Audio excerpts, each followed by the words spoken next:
Hello everyone! We are back again with more Ace Attorney greats. Today's gonna be a big day because, well, we're gonna finish case number 3. It's gonna be great, it's gonna be amazing, and, yeah. Hope everyone's having a good time. Hopefully, some people get here soon. Like I said, I told everyone, be here early. Be here as early as possible. And if you're not early, you're gonna miss the thingy.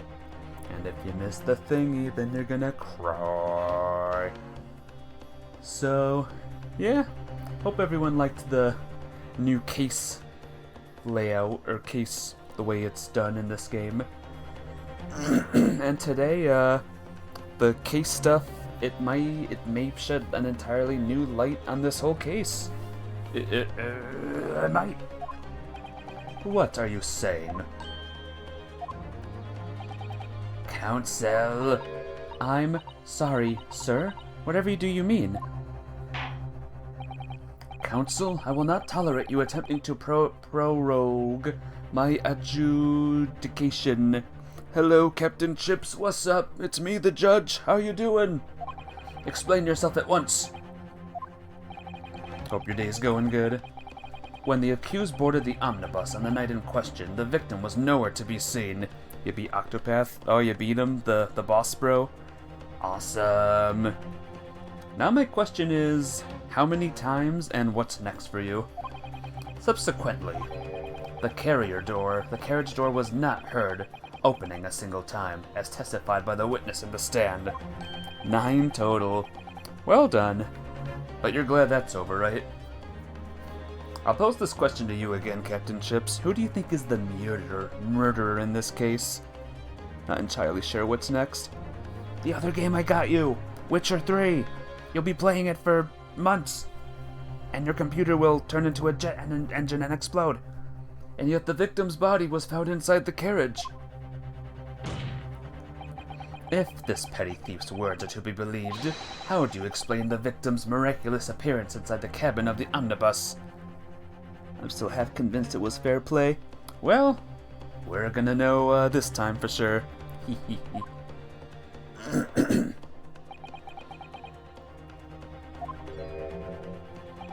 There's only one way to explain how the victim came to be inside the carriage.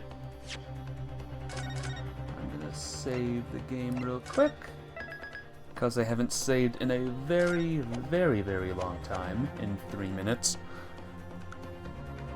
The answer is, there's another entrance. If the door wasn't opened even once, the only explanation is that the victim entered the enclosed cabin some other way. Objection! I wondered what new fantasy you would come up with in your blind panic.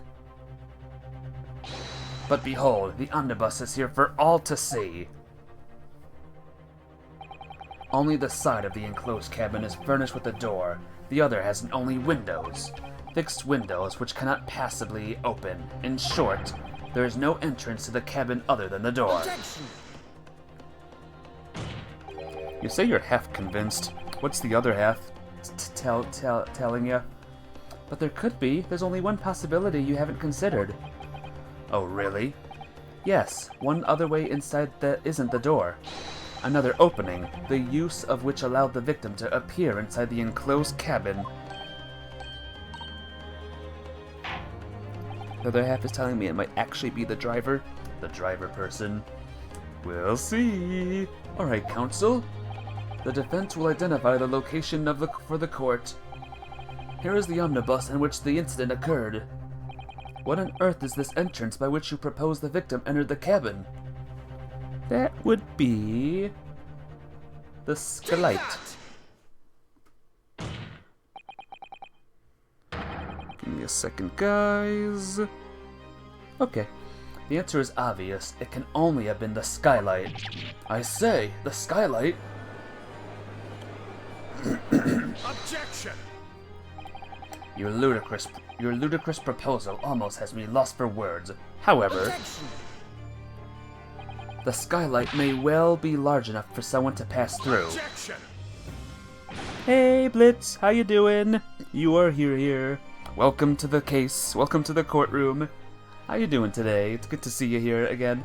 So you claim, but do you have a shred of evidence to support your addle-brained theory? Both Mr. McGilden and Miss Lestrade said the same in their testimonies. You are good. Woo! I'm glad you're doing good.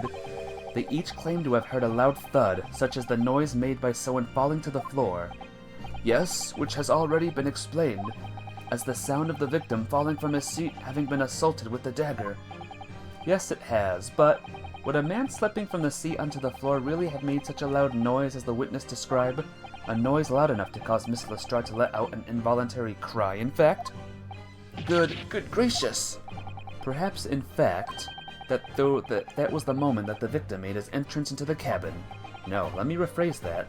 The victim didn't enter the cabin as such. He fell into it. Objection!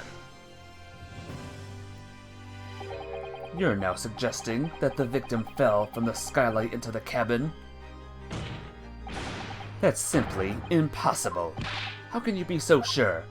Because if the victim had fallen inside through the skylight, as you say, the passengers on the roof deck would have seen it happen. It could be lying, and yet not one person made mention of such events in their testimony. Well, yes, that's true, but...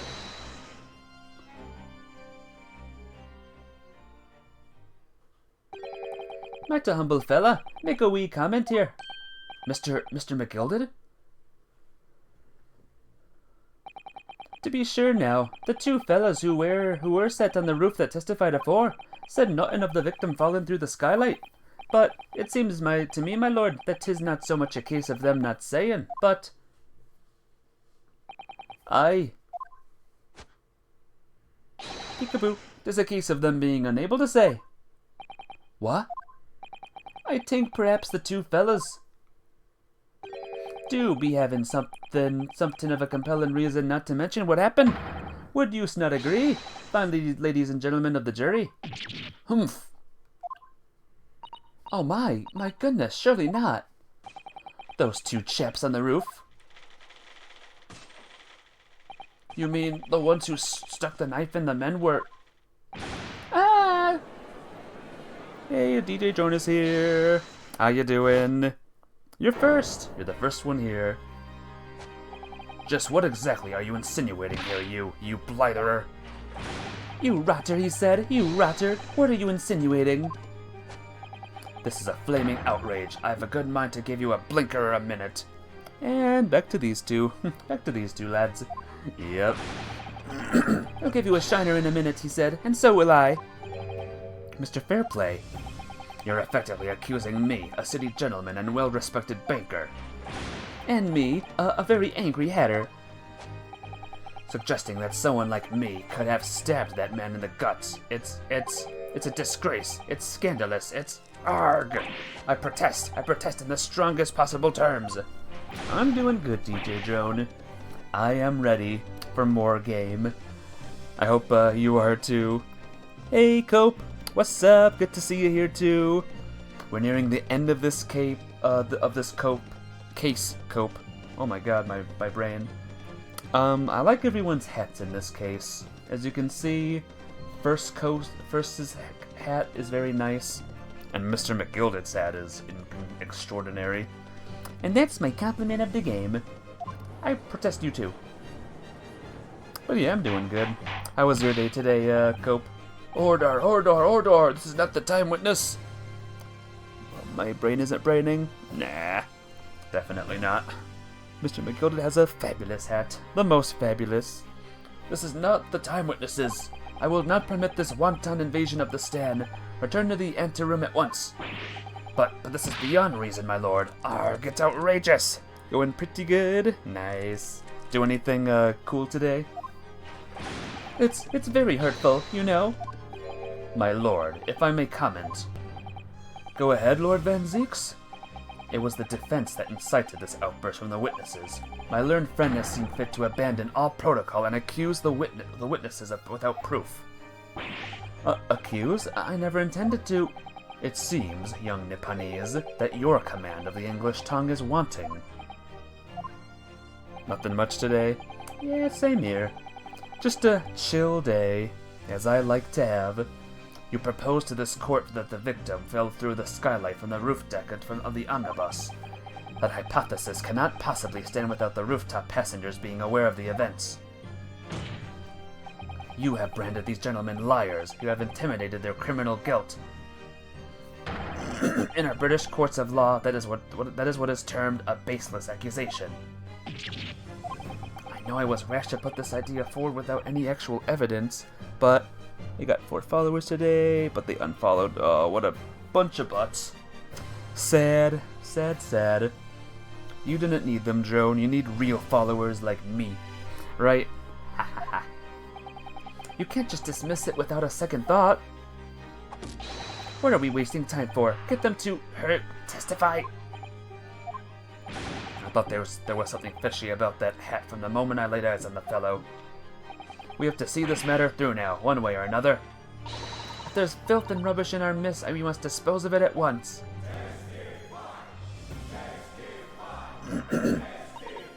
What's happening, Mr. Naruhodo? What's happening is voice acting in a game, in an Ace Attorney game. The spectators in the public gallery they're in a complete frenzy. Mr. Fairplay and Mr. First. My lord? You will take the stand again and make another formal testimony in reference to the indictment brought by the defense. Yes, my lord. I didn't come here for this. There's no time to think this through. All I can do is keep pushing forward. Do you think it's this, fair play, guys? And maybe Mr. First for some reason? Alright. We were the only 2 people up on that roof deck, dead or alive. I can swear to that. If anything had happened when we were there where we were sitting, don't you think one or the other of us would have noticed? In any case, neither of us know the first thing about the victim. We had no reason to kill the man. The skylight was shut the entire time, I tell you. We couldn't possibly have opened it. Both of them, you think, DJ Drone? We'll see. If you're so sure the victim fell through the skylight, where's your proof? I must say that on listening to their testimony, it is somewhat hard to imagine how either witness could have performed any malevolent act on this open rooftop deck without the other noticing forthwith. Time to open the skylight. Oh yeah, that's right, you see. We're innocent, I tell you. Although logically, of course, the argument falls down if the 2 of you were in collusion with one another. What? Eh? According to investigations by Scotland Yard, the 2 witnesses shared no common dealings. Huh. Well, I don't trust coppers any more than I trust the stinking rich. Something doesn't feel right here.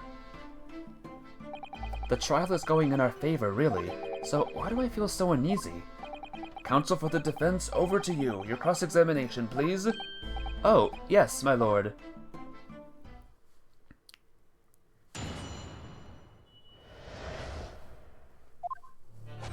So first is this. Hold it! Hold it! So, you had never met Mr. Thrice-Fired Mason before? Oh, Loom, no, not once, never. He never met the man before, he said, never. And you, Mr. First, had no prior dealings with the victim either? That's right, sir. Hatters don't have much to do with brickmakers, to be perfectly honest, sir. No, I imagine not. You see, how many different ways can I put this? Neither of us had the remotest connection to the gentlemen who were inside the cabin. Wait a minute. Excuse me. Wait a minute. Mr. McGilden? Yes, counsel. What can I be doing for you for? Did the witness's last statement give you the pause for thought somehow? Not the remotest connection? Is that right now, I wonder? What are you insinuating now? Mr. Fairplay, 'tis been too long so it has. Eh? If I'm not very much mistaken, I believe 'tis fast approaching, is it not? Your repayment date. I beg your pardon? You borrowed 20 guineas from me, sir. At an unconscionable rate of interest, you tricked me. It's extortion. Well, is that a touch of begrudgery, is it? The sort of begrudgery that might motivate a fella to pass his crimes off on another? Arg! And young Mr. First? Me, sir? What do you want with me, sir? You do be making hats for a living, do you not? That there top hat sliding out about on your head? Is that one of your own creations, is it? Oh, well, I'm just an apprentice, you understand. I'm learning to find the perfect fit for whatever fine gent walks through the door. The perfect fit, is it? Well, 'tis a very distinctive design, so it is. Many customers like it, I tell you. They like a distinctive touch. Hey, Bleach fan. Good to see you here today. How you doing? Welcome to... We're closing in on this case. Kind of, I think so. But it's good to see you. Your assessments are over. Yay! I hope you're free from all of them now. Customers such as Thrice-Fired Mason. Ah. There was a photographic print of the victim submitted as evidence afore, my lord. Oh, this, you mean? I can't help thinking that the poor fella's hat looks distinctly familiar. Wouldn't you say? Oh. That's one of my hats. Aye, that it is. So it would seem the brickmaker was a customer of yours. The sort of customer I'd wager you could have a wee quarrel with over the distinctiveness of the goods. Oh, no, sir. Absolutely not, sir. Well, there's really nothing more to add. It wouldn't right to say that the two fellas here haven't the remotest connection to the victim, you see. Your exams are going to start from the 8th of May. Oh, shoot. Well, study hard, my friend, alright? You can pass 'em. I rest my case. You little weasel. Arg! He's better at this than I am. Gosh, Mr. McGilded has certainly been thorough in his research, hasn't he? Bleeding hell, Mr. McGilded knows what he's doing. He's a smarty. Please, don't let me little interruption hold up the proceedings. He gave us some food for thought there. The food being that these two are kind of full of it. The skylight was shut the entire time. I tell you, we couldn't possibly have opened it. Hold it! Are you quite certain about that? That's the skylight that was shut the entire time? I'm going to lose my block with you in a minute. He's going to lose his rag with you in a minute. That's what he said. Take a look for yourself. Go on. You see, it's shut fast now, just like it was on the night. So it is, of course. A fellow that size of Mr. Mason could likely break right through it, still and all. What? Just looking at the size of the thing, you understand. Now you hold on there a minute, sir. The size of the ting means nothing. Not on its own. Let's consider the bigger picture here, shall we? Let's stop hiding our cane, shall we? I was riding the omnibus on another occasion when, well, I broke wind, loudly. I shocked myself with it as it happened. This is an unexpected confession, Mr. First. This might be the single best defendant in the series. Maybe. When it comes to defending himself. I just mean to say, well, the point is, I tried to open the skylight, you see. But, just my luck, I couldn't make it budge. The stench was terrible. Everyone was looking daggers at me, sir. Went as red as a rogue, I did. As rouge, rather. Are you expecting me to sentence you? Oh, no, sir. The point is, the skylight can't be open. I tried and tried when I was inside the cabin of shame. That ain't... Wait a minute. Excuse me!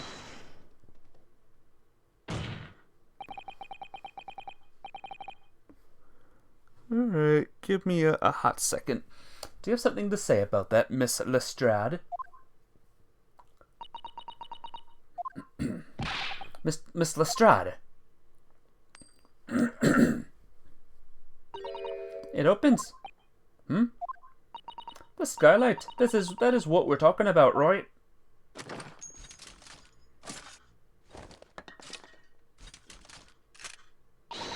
All them skylights open, dead easy. More easily than you can load that weapon? That's a lie, I tell you. Otherwise, when I broke Win, You can't do it from inside, you mug. Oh. Look, a few weeks ago, I was up on the roof deck of one of them drags, and I had a great haul. I mean, I had purses coming out of my ears. Miss Lestrade, this is not the form to be eulogizing on the subject of your criminal activities. That would be the Ace Attorney? Yes. Tomorrow's the Mario Kart Direct. I think it's today.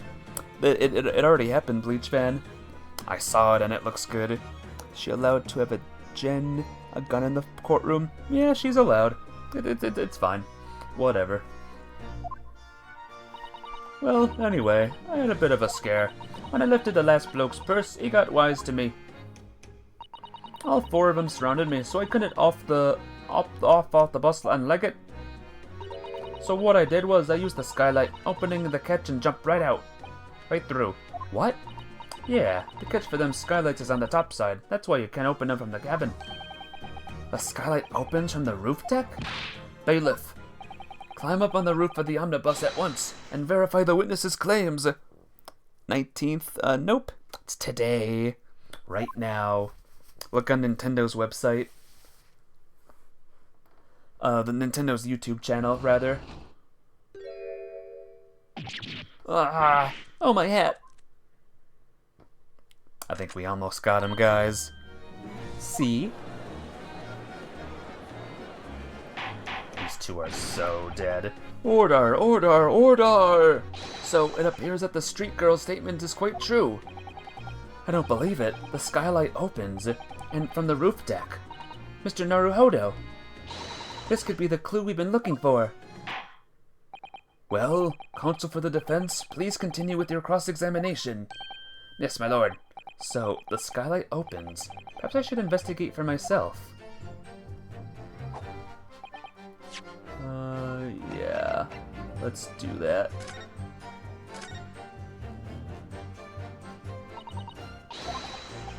Yep. Let's go in. That looks normal. That looks normal. What is this? That's blood, isn't it? Is something wrong? Oh, it's just, well, this bloodstain is so obvious that's all. And yet, Van Zeek's made no mention of it. I suppose that does seem a little strange. Why do I have such a bad feeling about this? Okay.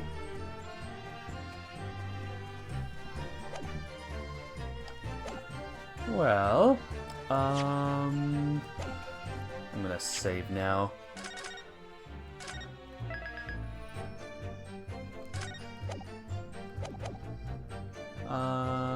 Present.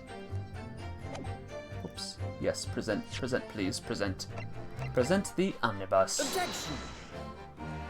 Okay. Load game. Give me a second. Okay. I missed a thing. I missed a thing. Hang on.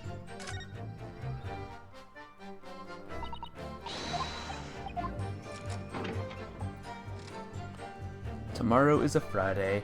It's Friday. So the catch for the skylight is on the top side. Yes, but it's not fastened at the moment, so we can slide it open from here.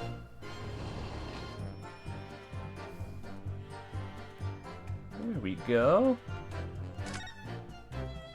Yes, it opens very wide, doesn't it? Wide enough to kick someone like you through? Certainly, Mr. Naruhodo. Why someone like me? Ah! What is it? Look! Just here! Look at this! That's, without question, it's blood. Why would there be a blood stain here? Surely, it can't be unrelated to the case, can it? Oh my gosh, guys. Is it done? Did we do it? Objection! Give me a second, guys. Oh, come on. Okay. On the night in question, the victim was fatally stabbed in the stomach, and immediately afterwards, the victim's body was pushed through the skylight into the cabin below. Those are the facts, and the irrefutable proof remains clearly visible in the omnibus that stands before us today in this very courtroom. What? That's utter humbug. Arg, you can't possibly have any evidence. No, you can't. I mean, we didn't do it, I tell you. It's impossible. Irrefutable proof here in this courtroom. Counsel? My lord, I believe everyone would appreciate a little clarification here,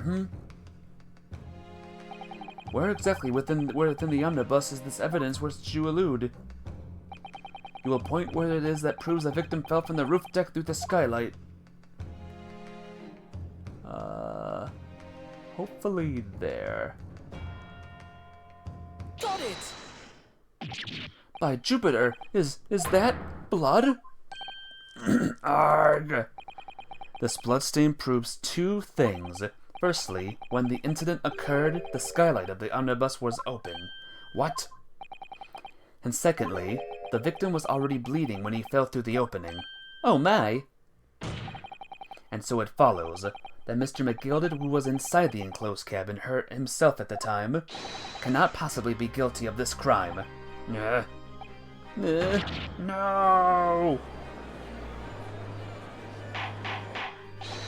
Order! But the blood could have been sprayed up there where the fellow was stabbed inside the cabin. And only found its way to that one particular spot on the skylight? Sure, and that would have been very convenient. Huh. And let's keep it in mind that the skylight can only be unfastened from the roof deck. I myself wouldn't have been able to open it now, would I? But, there's no way to know for certain, is there? If the gent really fell through the skylight, I mean. Why don't you have a good look at the floor of the cabin between the two seats, Mr. First? 'Tis all too plain, if you see. There's the aftermath that shows the poor fella dropped from a fair height right there, so it is... What? No! But it can't be. It's all lies! My fellow jury members, I think we can all agree that this is a clear proof of the defendant's innocence, can't we? I believe we can, yes, sir. It's clear to me now where the filthy rubbish can be found in this courtroom. So, they thought they could pull the wool over my eyes, did they? I won't tolerate any of the guild's carriages being sullied with blood. I won't tolerate it. Oh, I always knew that nice gentleman who gave us that delightful park couldn't have done such a thing. On three then, everyone. 1, 2, 3. Objection! Oh.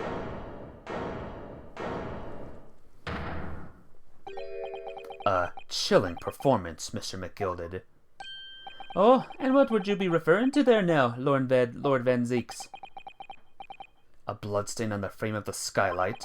Such evidence is null and void. What? Why? For one extremely simple reason.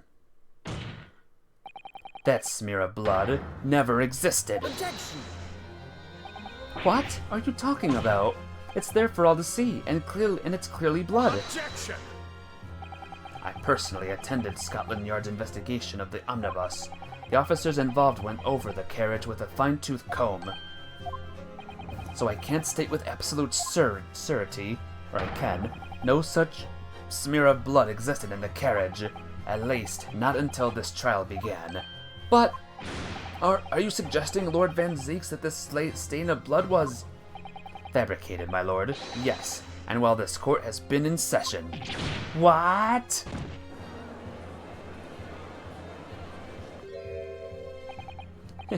What a palaver. I must say I didn't expect such crude reasoning from a prosecutor of your standing, Lord Van Zeeks.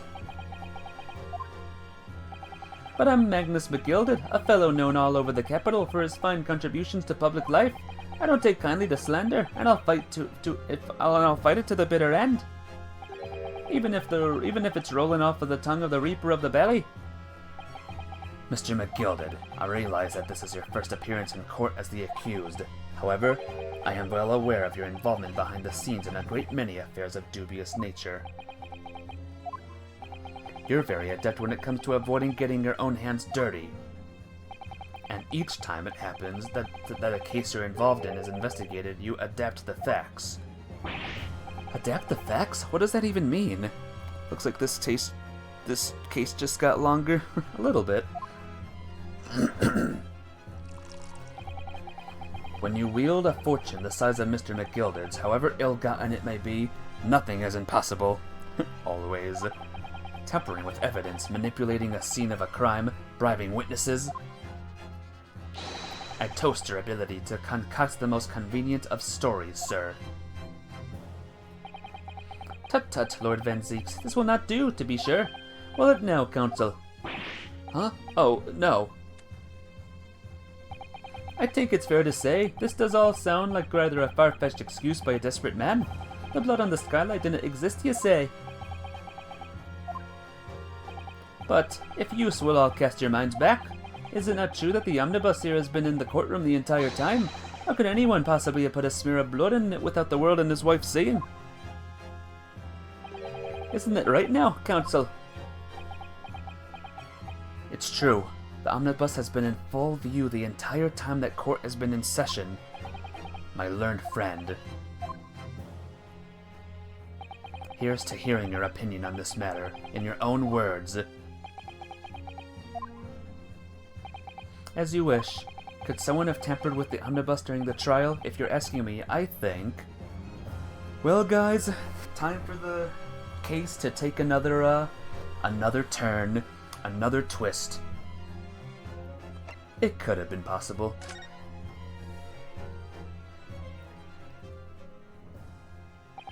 As a defense lawyer, it's my job to advocate for the defendant as best as I can. But still, I feel as though there's something even more important at stake here. There is no evidence to suggest that the defendant did as my learned friend suggests.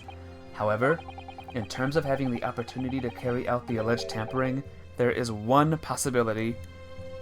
You suspect it might be when the smoke bomb went off? Oh, probably. Oh! Good gracious! Explain yourself, Counsel! But who did it then? Who fabricated the bit? Yes, there is. It seems my learned Nipponese friend has no intention of running from this deceit. Deceit? I'm sure everyone still remembers clearly the recess that we were forced to take. As a result of the smoke grenade fired by the witness currently in the stand, Miss Gina Lestrade. Bang. What's going on? Be careful, Mr. Naruhodo! Cover your face! Bailiff, don't let the accused escape. Secure the omnibus. Hurry, call emergency recess. Bailiff, ensure the defendant is in custody and clear the courtroom.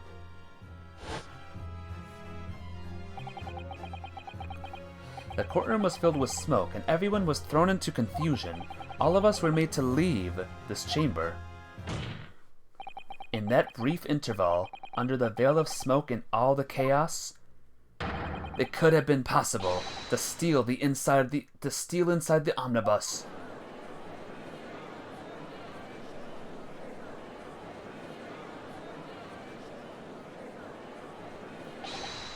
Are you wise? What are you trying to pull, you rotten feckless gouger? Feckless? Gouger? You're supposed to be defending me. 'Tis a wicked plot. 'Tis a plot to undermine me, so it is. Objection! Whatever you think this is, it changes nothing. The facts are the same. After this courtroom was evacuated earlier as a result of the smoke grenade, a number of inconsistencies materialized in relation to the omnibus. Inconsistencies such as... To start with, the storage compartment underneath the rear passenger seat. When the police investigated the omnibus, this compartment was full of the driver's items. Secondly, we have the smear of blood on the edge of the skylight. As I have said, that was not present at the start of the trial this morning. You gonna alert DJ Joan? Okay. Unfortunately, Lord Van Zeeks, no one is able to corroborate your claims. That's true.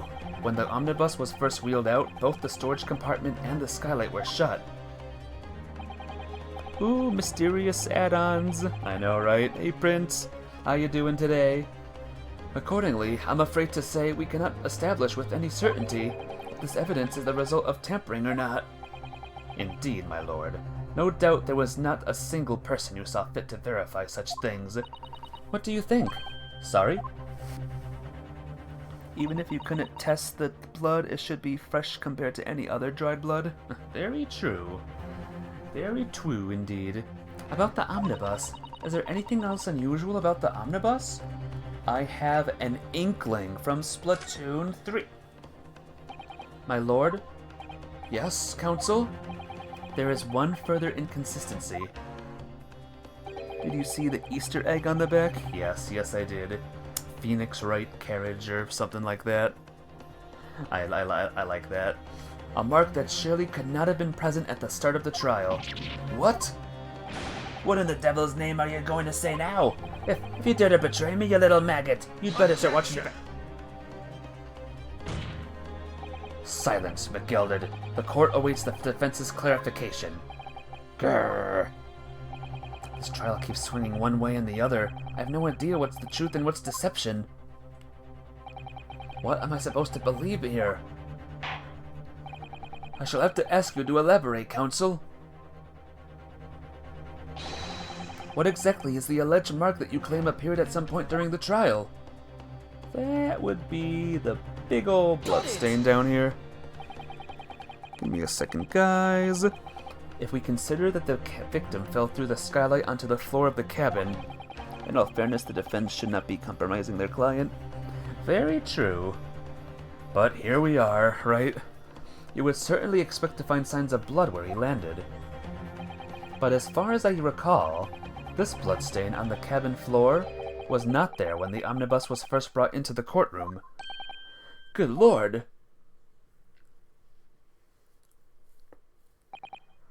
Yes, I do believe you're correct, Counsel. Well said. Although, as an advocate for the defense, one might say that was a very careless slip of the tongue.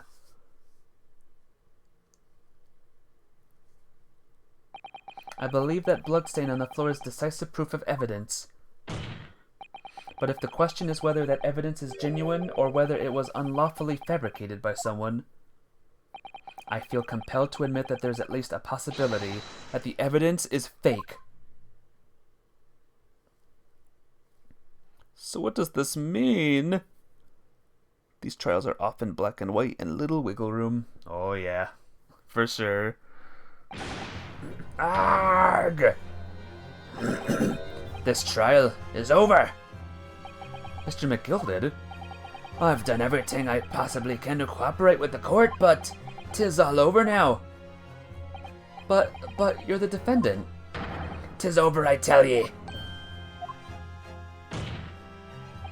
Memory, recollection, what people think they saw, 'tis all nonsense. Facts are what counts, and the fact is, the bloodstain is there, now. Well... And over the course of this desperate trial, long and extremely drawn out as it been, that good-for-nothing Reaper of the Bailey has failed to present any decisive evidence at all. Hey, Hedgewolf! How you doing today? Good to see ya. I'm scandalized, so I am. I thought better of Lord Van Zeeks. Well, my lord? I must concur with the defendant. The unaffirmed recollections of an individual cannot stand as evidence. At this moment in time, the particular bloodstain in question is very much in existence. I'm doing good, Hedgewolf. How's Hollow Knight been treating ya? Captain Chips, Hedgewolf is playing Hollow Knight right now. And in the absence of any credible method by which to prove its alleged previous non-existence, I regret to say that it would be improper for this trial to continue. The game's at such an improper legal system, McGilded would not be allowed or talk out of turn. I guess he is now. Back then it must have been really messed up, eh? You love it. Hedgewolf loves it. Your lordship can't be serious. Lord Van Zeeks, what is your position? The prosecution, my lord, has no further witnesses or evidence to present. Very well. In that case, as I believe we have explored every possible avenue in this matter, I shall proceed to my adjudication. As formality, I am of course obliged to confirm with the defense first. What formality? As things stand at the moment, it would seem that Mr. McGilded will be found not guilty. Yes. Which would mean we've won. Is that really the right outcome here? Is it really alright for the trial to come to an end now with all these unexplained inconsistencies? That's your specifics, but you have the shadow cloak. Ooh, nice. Well done. Counsel for the defense, your closing statement, please. Yes, my lord. The defense believes... You could pick either of these here. I could pick either of them. So I'm gonna do... this one. I am here in this courtroom today to advocate for the defense of my client, Mr. McGilded. However, at this moment in time, I cannot in all good conscience attest fully to the defendant's innocence. What are you saying, man? Without any question, there is no conclusive evidence to prove that the defendant is guilty. Stop cheating. I've beaten this game already, though. I've beaten this game, so I'm just playing it for you guys. Ho ho ho. There is also no conclusive evidence to prove that he is innocent. Good gracious me! Order, order! This is unprecedented behavior, counsel. A defense lawyer calling the accused's innocence into question? Are you of sound mind?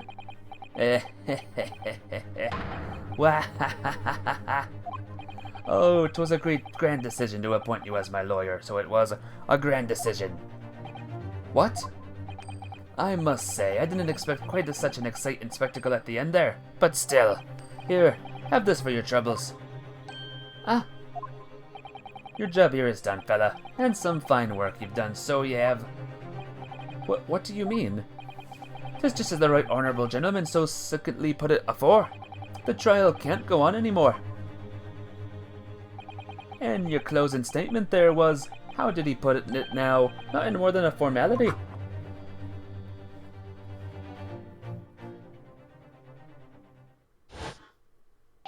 Wah ha ha ha ha ha.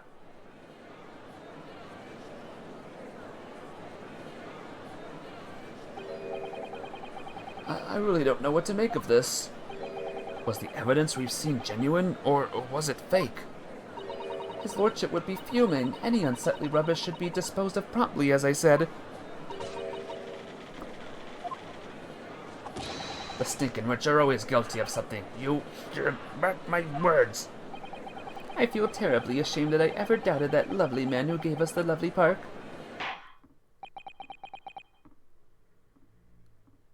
Give me a second, guys. Okay. Now that the proceedings have unfolded in this way, I am compelled to declare a premature end to this trial. Furthermore, the court must accept the defendant's plea.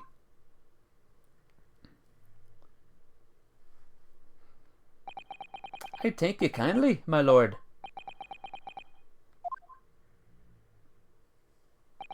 I hereby pronounce the verdict of this court.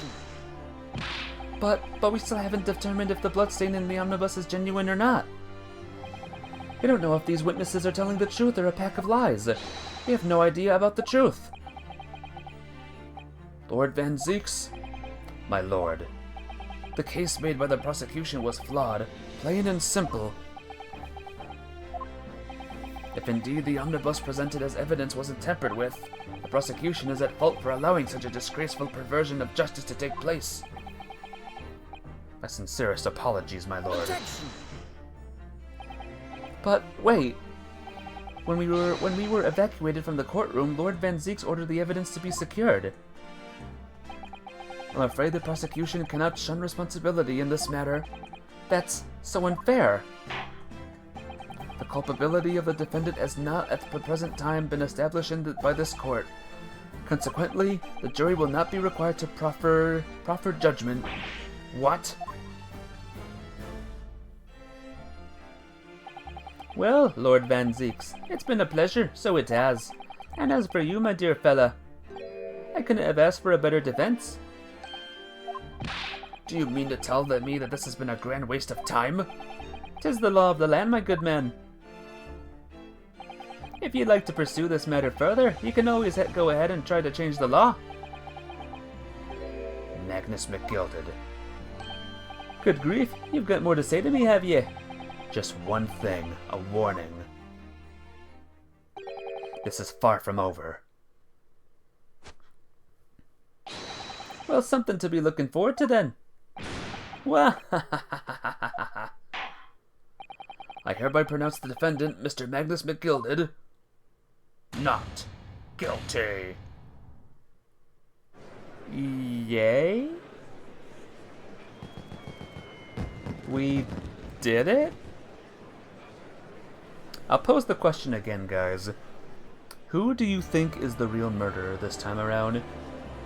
And Prince GK, I know you know already, so don't answer. He's innocent. This is the end of the first major case. I suspect we'll be seeing him again. Oh yeah. With the courtroom in pandemonium for the second time that day, the judge delivered his verdict, and my first ever trial in Great Britain came to an abrupt end. With the defendant being found not guilty, ostensibly a victory for us. You don't know anything. Yeah, you're a bit new here. You're a bit new to this game. And this case, rather.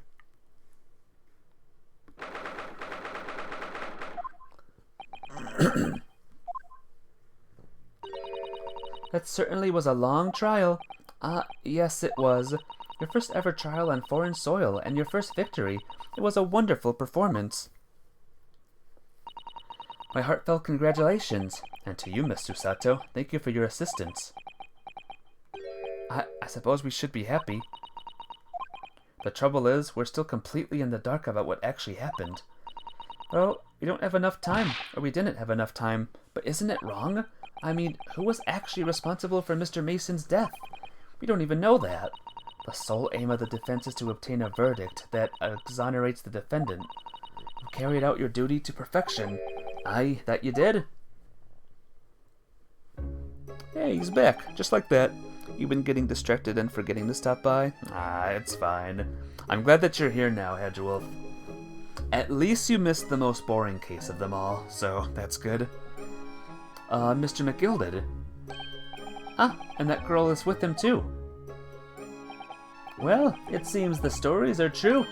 Oh, what stories? Can we congratulate the court systems in this game? They can afford to do whole trials in under 24-hour notice.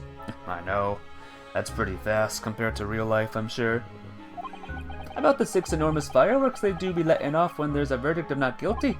I'm sure you must have seen them now. Spectacular, wouldn't you say? Yes, definitely. I heard it was a sight to behold, and to be sure it was. And I've you to thank, I suppose, for having an opportunity to see it. Wah ha ha ha ha ha. Oh, I don't know about that. I'm not sure I really did anything. What on earth are you saying, fella? How did I walk out of there a free man then? I don't think it was so much thanks to me as down to your planning. But you're a straight talking fella, aren't you? I must say, you had me astray in the head there once or twice. But you're young and headstrong. 'Tis water under the bridge. Congratulations, Mr. McGilded, on having your name cleared, but nothing's resolved. There's only one thing that matters to me. Oh? Aye. They've all seen that I didn't do the odious and absent deed. 'Tis grand, is it not? I suppose it is. Now the fine fellows of Scotland Yard can take matters in hand and sort out the wee details. They'll see it for what it is. They'll get to the truth. I've absolute faith in them, so I have. After all, I do be providing a good number of their wages with all the taxes I pay. Wah ha ha ha ha ha. It's not that funny. So then, As we agreed aforehand, 1,000 guineas for your troubles, fella. Oh, no, I couldn't possibly accept that much. Ah, be whilst you're humble people, are you? You're from the east. Well, if you insist. But have this, still and all, you deserve a reward. Mr. Magnus McGilded. Everything is ready, sir. If you'd like to follow me into the courtroom. Into the courtroom? What's this, officer? 'Tis sooner than I was led to believe. I hope it's not inconvenient, sir. There were some changes to the schedule. Well, I must be making tracks now. 'Tis time for the inspection. Sorry, what inspection? They're going to examine the omnibus again, so I'm told. I asked if I could be present for it myself. Whole investigation after the trial? What efficiency. Much efficient. Very good. They're going to examine it again? Now? Naturally, I'm under no obligation to take part in any more of this matter now, but as an upstanding member of London society, I do be doing me best to help where I can. It's a gentleman's duty, so it is. So then, fare thee well. 'Twas an absolute pleasure meeting yous. I hope you have a whale of a time while you're studying here in Great Britain. And there he goes, a free man. Oh, I forgot she was here too.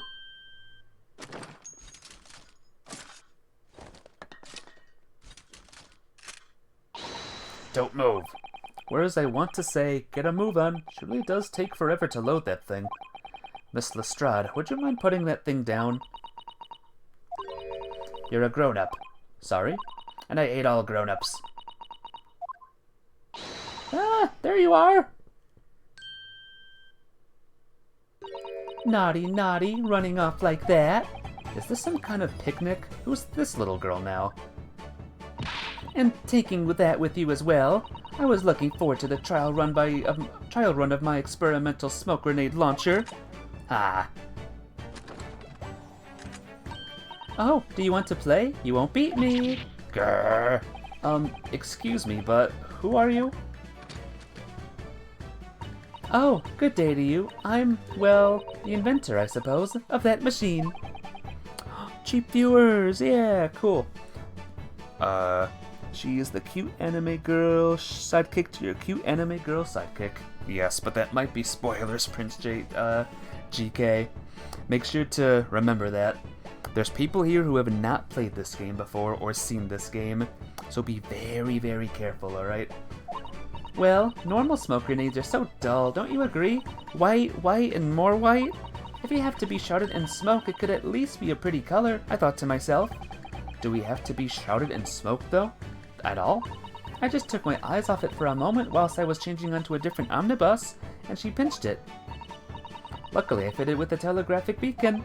A what's it? What? I have no idea what this girl is talking about. Anyway, you're coming with me now, back to my laboratory. What? What for?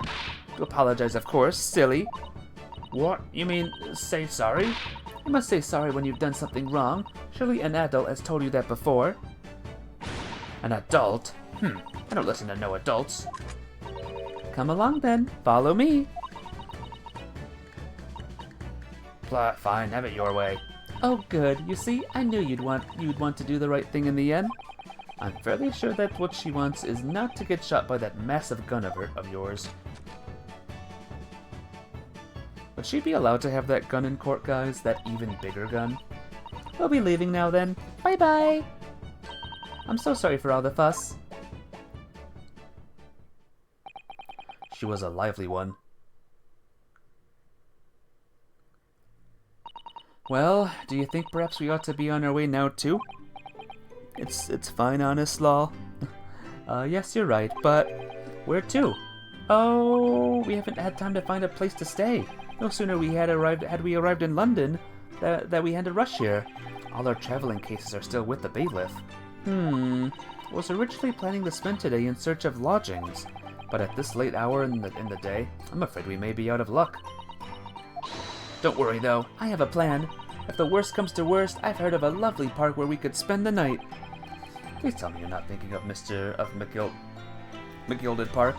I know it may be a little chilly at this time of year, but Our youthfulness will see us through.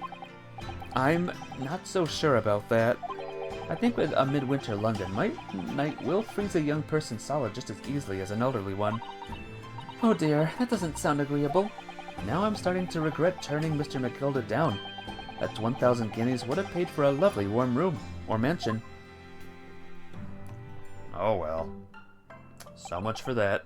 And so, the trial to determine my worthiness for the study tour was over by the end of our first day in London. However, as we were soon to learn, there were more trying times ahead. Just as the Reaper of the Bailey had warned, the case was far from over.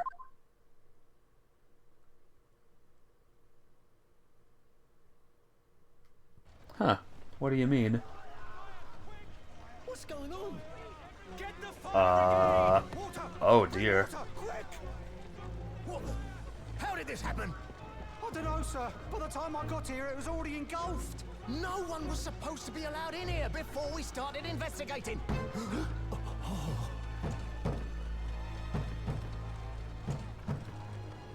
No. Oh, good God.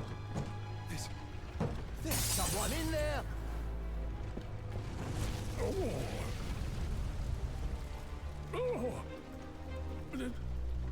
This can't be.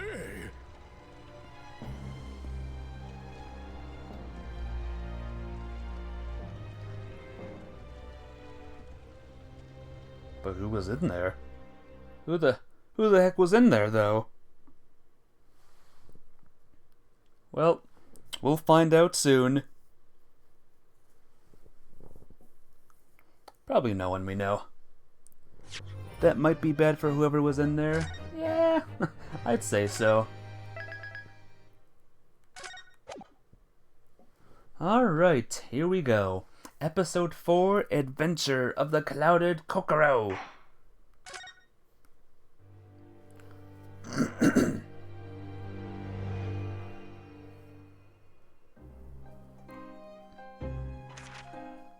I begin to think, Wilson, said Sholmes, turning his head languidly in my direction, that there is more to this case than that which we have observed.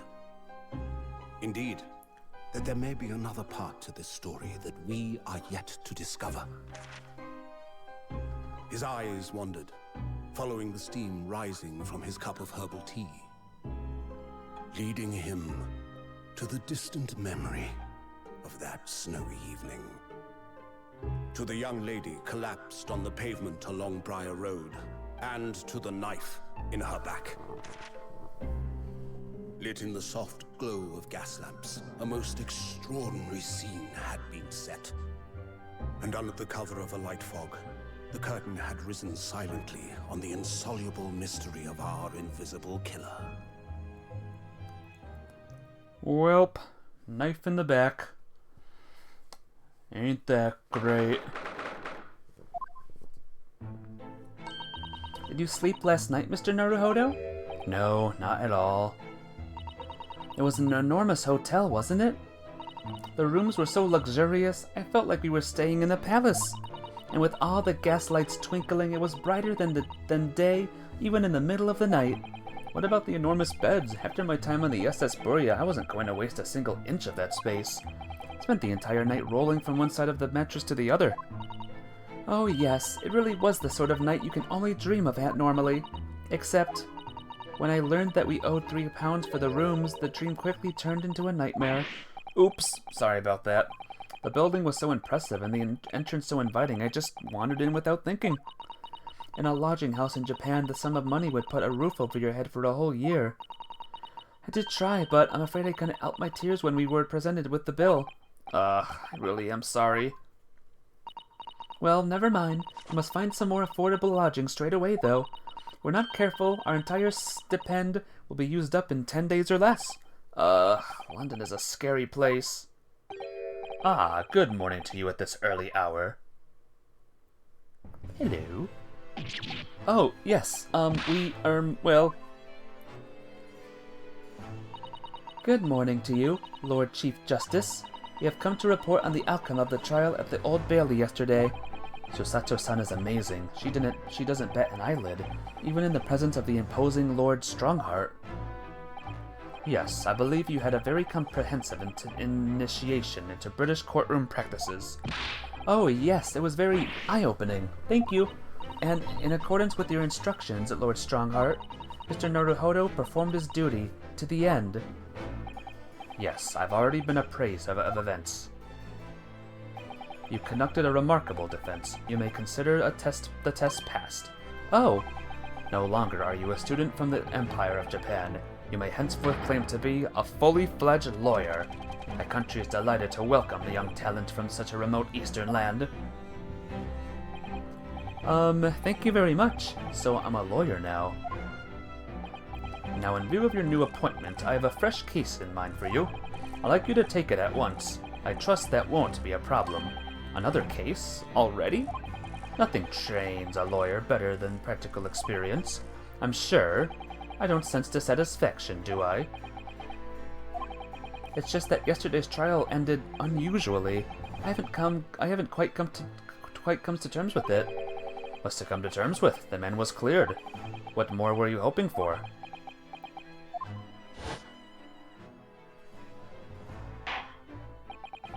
Think he'll be involved in another case, maybe? I bet he will. The culpability of the defendant has not at the present time been established by this court. Consequently, the jury will not be required to prefer judgment. Well, Lord Van Zeeks, it's been a pleasure, or so it has. As for you, my dear fella, I couldn't have asked for a better defense.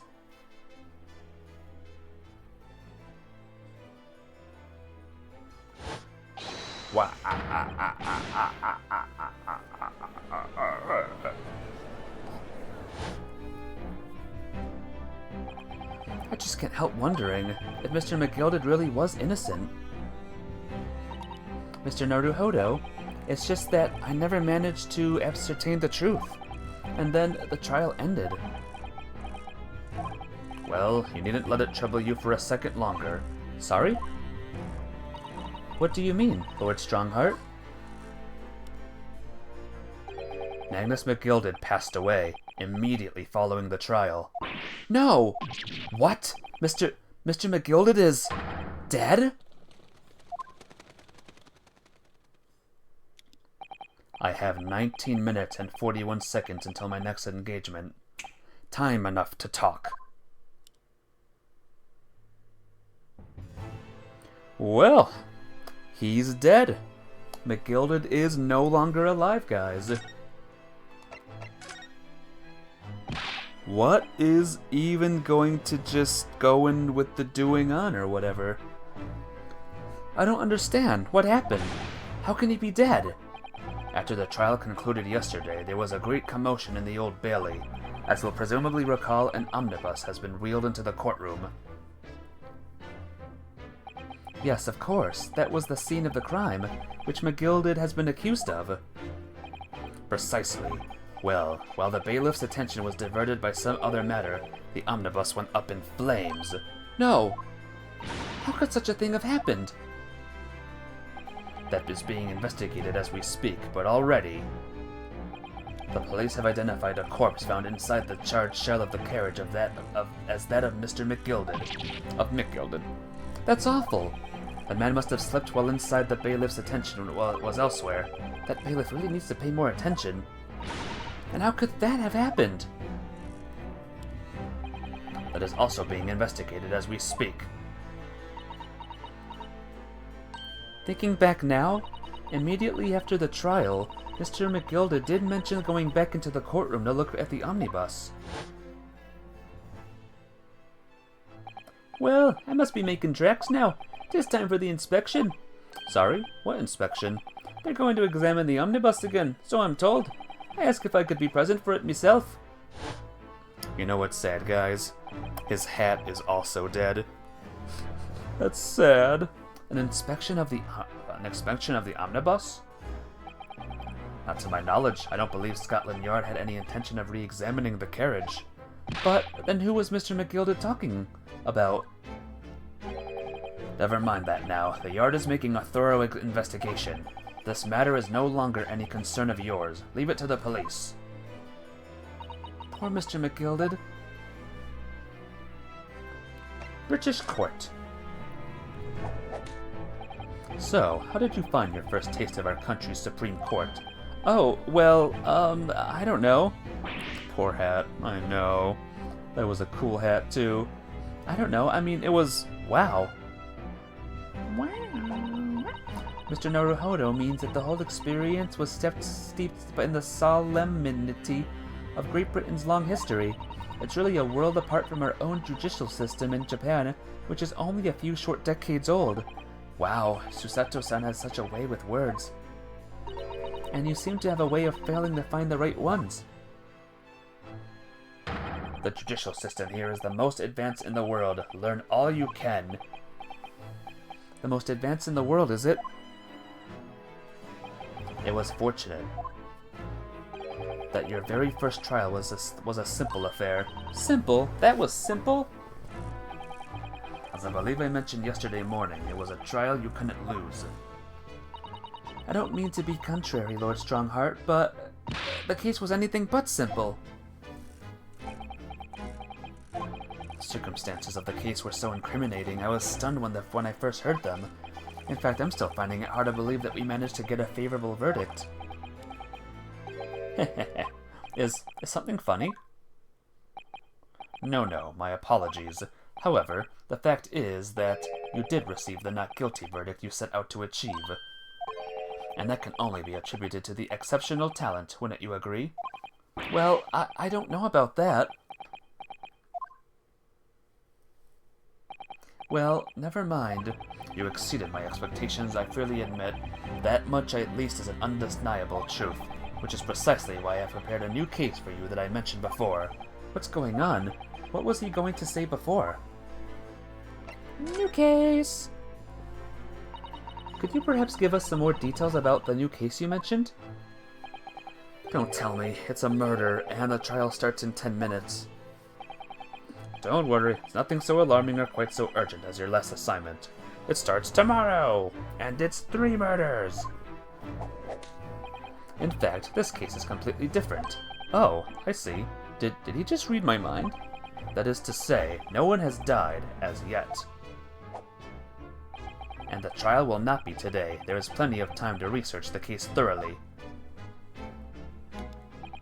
23 hours, 43 minutes, and 19 seconds to be precise. So the trial's tomorrow then. Is everything alright? Oh, yes, I'm just a little confused, that's all. Yesterday's trial was, well, it left me wondering if I'm really cut out for being a lawyer. Oh, Mr. Naruhodo, I don't know if I could face standing in that courtroom again after Mr. McGilded's trial. Ah, yes, I nearly forgot. There is only one similarity with yesterday's case. Once again, there is currently no one to advocate for the defense. Oh, if the situation remains unchanged, the trial will start tomorrow with the defendant unrepresented. As of yet the most comforting of words? Yep, indeed. An inevitable outcome. The most terrible end awaits the defendant. Yes, that's right. Here we go again.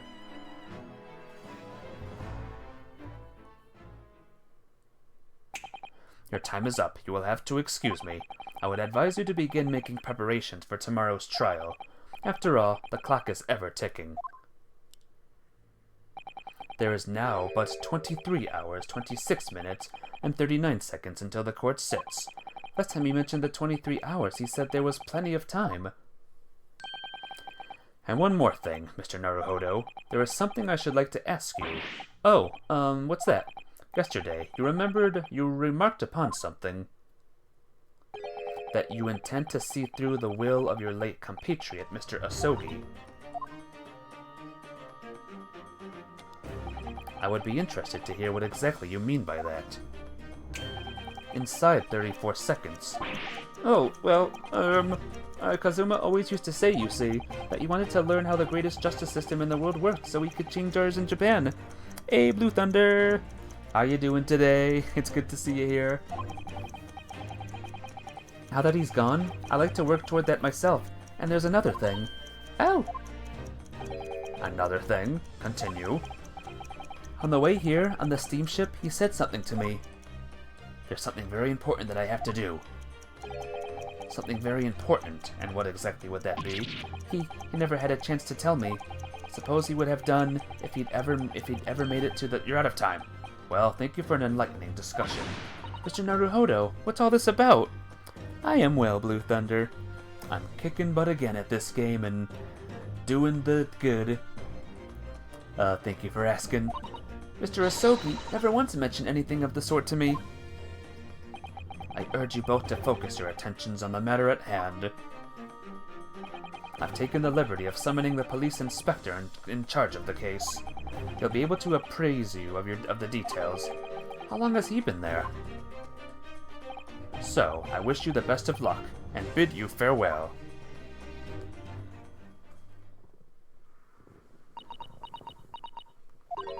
There's something very important that I have to do. Kazuma-sama, what do you mean? I wish I knew, but honestly, he never told me. Anyway, you had better talk to the detective, don't you think?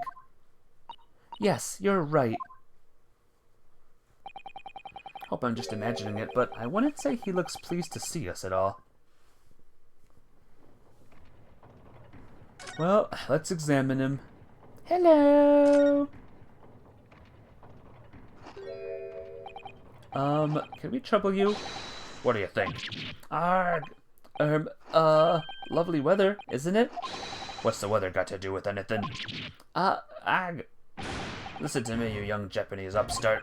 Some frippery about the weather doesn't get every English gent eaten out of your hand, you know? But Susato-san told me it was foolproof. I'm a busy man, a very busy man. There's a crime scene to investigate, but I'm here having to give the likes of you a talking to. Oh, I'm ever so sorry. Can you imagine what the other officers there will be saying, Haven't seen Gregson anywhere, have you? No, he's too busy with the bigwigs these days. All because of some bumpkin who's here on a jaunt from the country I've never even heard of. Hear that ripping sound? That's my reputation at the yard going to tatters. No need to rip us apart as well. I don't believe we've been introduced. This is Mr. Ryunosuke Naruhodo, a defense lawyer. Eh? It's a pleasure to make your acquaintance. I'm Mr. Naruhodo's judicial assistant, Eh? It's lovely weather we're having today, isn't it?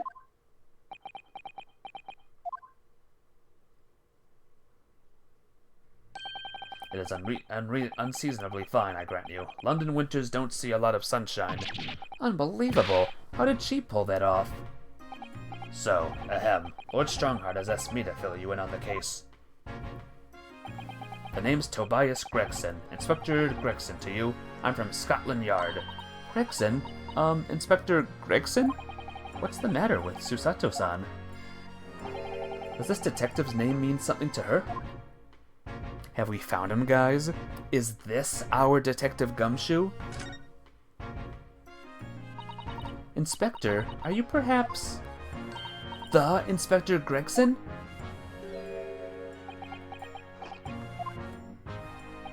You're acting like you know this man, Miss Susato, but he's a London detective. Oh, I do know him, very well in fact. Very well? Yes, he features prominently in the Adventures of Sherlock Sholmes. Oh, in the publication. What's it called again? Rand's Magazine? That's right. Inspector Gregson and Mr. Sholmes enjoy a wonderful friendly rivalry. Really? You rivaled the great Mr. Sholmes? That's incredible. Oh, well, I don't know about that.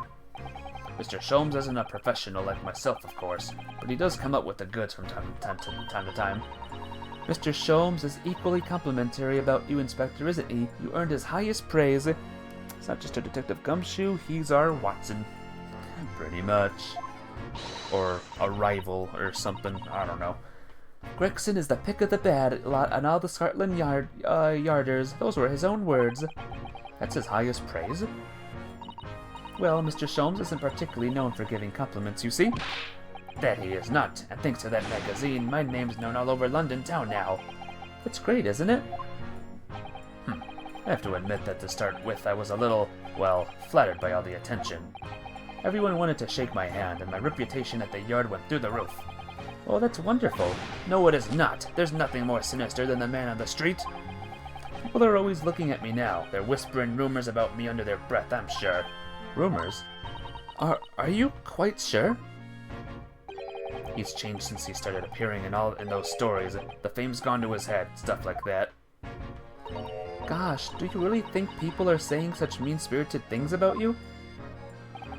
Like I said, they whisper, so I can't catch exactly what they're saying, but I know what folk are like. I'm sure that's what they're saying, as sure as eggs are as eggs. I get the feeling this detective could be very hard work. Oh dear, perhaps a sudden rise to fame does change people. The case. What's the case? So, about the case that the Lord Chief Justice mentioned before. Nothing to tell, really. As far as we're concerned at the yard, it couldn't be simpler. Oh dear, that probably means that as far as we're concerned as lawyers, it couldn't be more complicated. I wish you were wrong about that, but I have a nasty feeling you're right. A young woman was walking along the pavement on Briar Road when she was stabbed from behind. Fortunately, it wasn't fatal, but she's still laid up in the hospital, unconscious. That's despicable. What sort of coward would attack the poor woman from behind?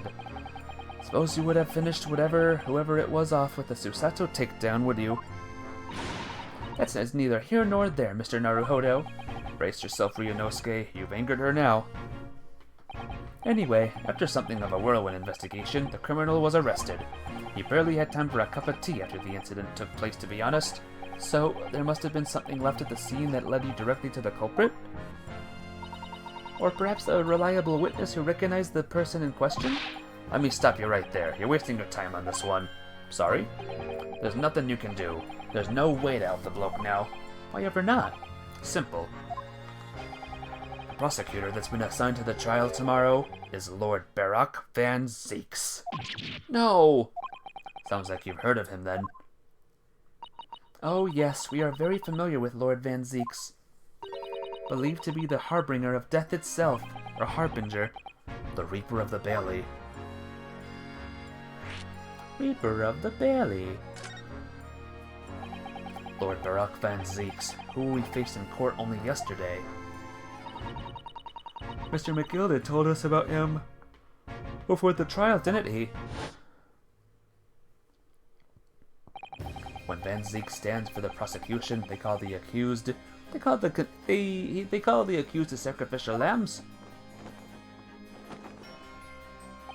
And in every single trial in which he's been the prosecutor, the accused has been damned. This Reaper of the Bailey nickname, suppose he's earned that because every defendant he advocates against is found guilty, is that it? Well, if that's the case, we should inform you, Inspector, that in yesterday's trial against Lord Van Zeeks, Mr. Naruhodo secured a verdict of not guilty. And what of it? Oh, well, I think that means that even against the Reaper of the Bailey, it's not impossible to save the defendant. No, you really don't have a clue, do you? What do you mean? What happened to that bloke in the end, eh? He's dead. Ah! Magnus McGilded came a cropper in the omnibus when it went up in flames. So you can't rightly say you saved the defendant, can you? What? What are you saying? Look, if Van Zeeks could get the dirt to stick on everyone, he'd be a miracle worker. But that's not how it goes. He doesn't work miracles, he works magic. Black magic. I'd have a good long think about that if I were you. Are we really supposed to believe that? Was he expelled from a certain wizarding school? Right. Well, I filled you in as requested, and I'm very nearly out of chips. So I'll be heading back to the crime scene now. We're still carrying out a few investigations there. It was Briar Road, you said, didn't you? Where the incident took place?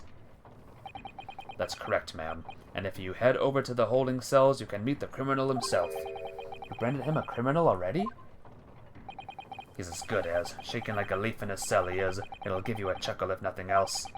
He's inmate 53. Speak to the jailer and he'll show you the way. Inmate 53. Thank you.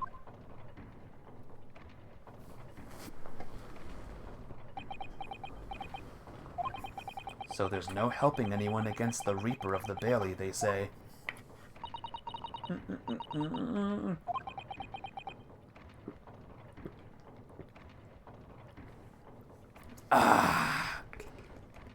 You're waiting to watch Fate Stay Night Unlimited Blade Works. It comes out after wrestling ends. Ooh, nice. I saw that one before Blue Thunder. It's good. Fate series has always been interesting, To tell the truth, when I recall the trial yesterday, I can't stop myself from shaking. The idea of facing the Reaper in court again is... Well, if you think it's too much for you, there's no shame in turning the case down. That takes courage, too. That's one way to win. That's something, alright. He still got his kill, or whatever, huh? But if the man they've arrested is innocent, you could well imagine he would be shaking like a leaf in his cell. And I, for one, wouldn't find the sight of that funny. So, if I'm honest, I'm still reeling from the shock of yesterday's events myself. And I'm really not sure if I'll be able to help this man, whoever he is. But I'd like to try, so I think I'm going to make some inquiries. Will you help? Did you really think you had to ask? After all, I'm your judicial assistant. Thank you. So then, shall we? Yes. Let's go. Let's go. To the prison. You saw Fate Zero. I haven't seen that one yet. I'm sure that one's good too. Oh dear, look at this prison, guys. Prisons back then were not fun. So these are British prison cells. Oh, they're ghastly. It feels like a dungeon. Yes, and having experienced it in Japan myself, I can assure you that our wooden cells feel a lot cozier than these cold stone walls. Oh, don't, Mr. Naruhodo. You're making it seem worse. How's the game going? It's going good. We're on the 4th case already. 4 out of 5. Apparently our client is in this cell here, but it's so dark in the back there I can't make him out. I wonder what he's like. Inmate 53, your legal representative is here to help see you. Stop hiding in the back of the cell and show your face at once. Am I? Am I a cat? As yet with no name? Calling me by a number, it's utterly, unbelievably, unjustly unreasonable. I refuse to answer. I don't know what kind of guy this is, or I forgot what he's like, so I'll give him a normal voice. Mr. Naruhodo, what do you think is going on here? I have no idea, but I wasn't just hearing things, was I? That tirade of complaints was in Japanese. There he is.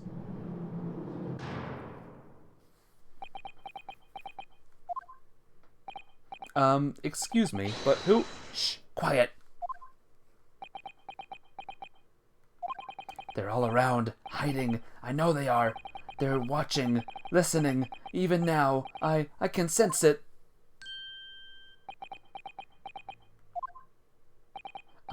Right. So, could I ask you exactly... There you are. You're coming to curse me, haven't you? Don't try to hide it. You're a ghost. Boy, we got it crazy. Yeah. Then again, can you blame him? I mean, do you see this cell? Ugh. You're a ghost. A ghost?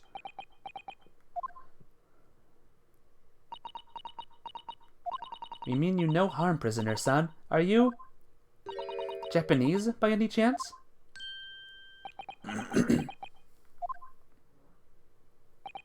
This is beyond my wildest dreams. Never mind, he's crazy. Forgive me for that outburst before. I'm so sorry. Oh, it's fine. We were just a little surprised, that's all. Imagine it. It's been 12 long months since I left my hometown, and here I am in a frightful fix in a foreign land. So hearing the sweet, sentimental tones of a compatriot's voice here in this damp, dark hellhole was a most monumentally moving moment.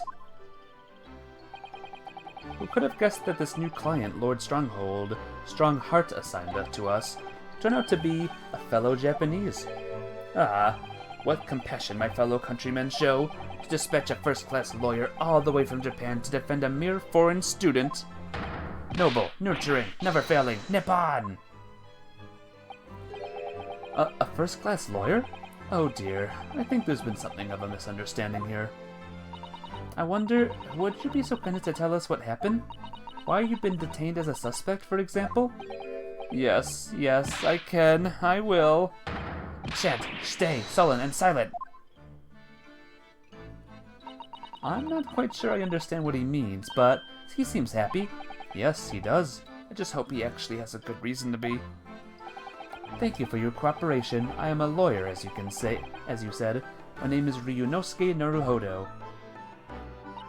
And I am Naruto-san's judicial assistant, Susato Mikotoba. That was funny. He was posing in the prison cell. Oh yeah. Expect a lot of posing from this guy. I am a visiting student sent here by our government. Notoriously named Natsume. Soseki Natsume. Hello? Soseki Natsume, son? What an unusual name. Call me Sosuke, please. I'm a poet, you see, a writer of haiku. It's something of a nom de plume. A nom de plume? Nom de plume. You mean an alias? That's right, Naruhodo-san. No, don't be so pro-psych. It's much more refined than that. And haiku? That really reminds me of home. Did I hear you say that you were a visiting student sent over here by the government? Yes, that's right. A year ago, I was told to go and study English. First I had to suffer that misery, and now this. It's beyond the pale. Suffer that misery? Do you not want to study here? No, I mean, I've had an interest in Great Britain for some years, of course. Oh, but just because the government tells you to do something doesn't mean you can do it. No. What do you mean? If they told me to study English literature, that I could have understood. That's my field. But no, they told me to study the English language. Utterly, unbelievably, unjustly unreasonable. I see. Only the other day I was told to send a report about my first year here. I tendered a blank piece of paper. Threw out wise words on white washi. You must be a man of great standing. Oh yes, so I'm often told. And often I like to be told, it seems. Okay. Could you perhaps tell us exactly why you've been arrested, Soseki-san? I didn't do it. I didn't commit that atrocious murder. Murder? Oh, no, it's alright. That woman didn't actually die, did she? But she was stabbed with a knife, right before my eyes. Before your eyes? You mean you saw the attacker? I didn't see anyone. What? If I'd seen the person who did it, do you think I'd be locked up in here? Oh dear, it seems this case is becoming rather complicated. Why me? Why did that silly woman have to be stabbed in front of me? It's the curse of London. It's incredibly, inexcusably, irritatingly inconvenient. So Sosuke was there at the scene, but he didn't see the attacker. It's vital that we find out more about the case. This is crazy. It was an accursed evening, just after the snow had started to clear and heavy with fog. I'd been to the bookshop to buy some books, and I was on my way back to my accursed lodgings. Sure the bookshop wasn't accursed too? As I was walking along that accursed pavement, I could make out the sole silhouette of another ahead of me. A woman, wearing a green overcoat, she was, and just as I went to overtake her, she suddenly let out a little scream and collapsed onto the cold, hard slabs of stone at my feet. How terrible! I called out to the woman, but she didn't move. It was like a ghostly, ghoulish, grim graveyard. Slightly exaggeration there, perhaps. I was terrified, and I had to get away from there, so I ran as fast as my legs would carry me back to my accursed lodgings. That's not good. They'll say it was shameful, I know, to run away like that. Tell me, Sosuke-san, was the victim an acquaintance of yours? Don't be ridiculous. Do you think I know any of these fair-haired English and a young woman at that? I'm diffident, shy, timid, unsure. I can't talk to people. I see. A young woman unknown to Sosuke-san. At the time it happened, who else did you see nearby? Did anybody pass you? Regrettably, apart from myself and the woman, I didn't see a soul. No one? Oh, great. So the victim was unknown to you, and there was nobody else on the street at the time. That creates something of a conundrum, doesn't it? What conundrum? Conundrum? What do you mean, Susato-san? What's the conundrum? Well, if what Sosuke-san has just told us is true, there's something I can't explain. He says that he didn't know the victim, and that there was no one else at the scene. Then he apparently fled without having been seen. I did. But if that's the case, surely this man has to be the culprit? What did you just say? Nothing. I didn't say anything. Oops, perhaps I thought that a little loudly. Actually, that's not what it was troubling me. What I was thinking was, how did Sosuke-san actually come to be arrested? Sorry? He didn't touch the victim, and there was nobody at the scene to see him. So how did the police ever discover that he was there in the first place? Oh yes, she's right. It was him. The accursed Greek detective. Hey! Hail Fire Skyrim. Welcome to the stream. And Gray's here. Ace Attorney. Welcome to Ace Attorney. The version that's a little different. Are you winning? I did. I won the third case. Kind of? Would you guys say I won the third case? How you doing today, though, Hellfire, Skyrim, and Gray? What's up? Of all the bad luck, accused great detective? Could it be? I shall never forget that man's name as long as I live, with his hearty laugh and his self-proclaimed greatness. British, big-headed, busybody, begone! May you be cursed until the end of your days, Herlock Sholmes! Of course you won. I did. I knew it. Doing fine, killed a mythic tier boss and all. Nice. What game did you play with a mythic tiered thing?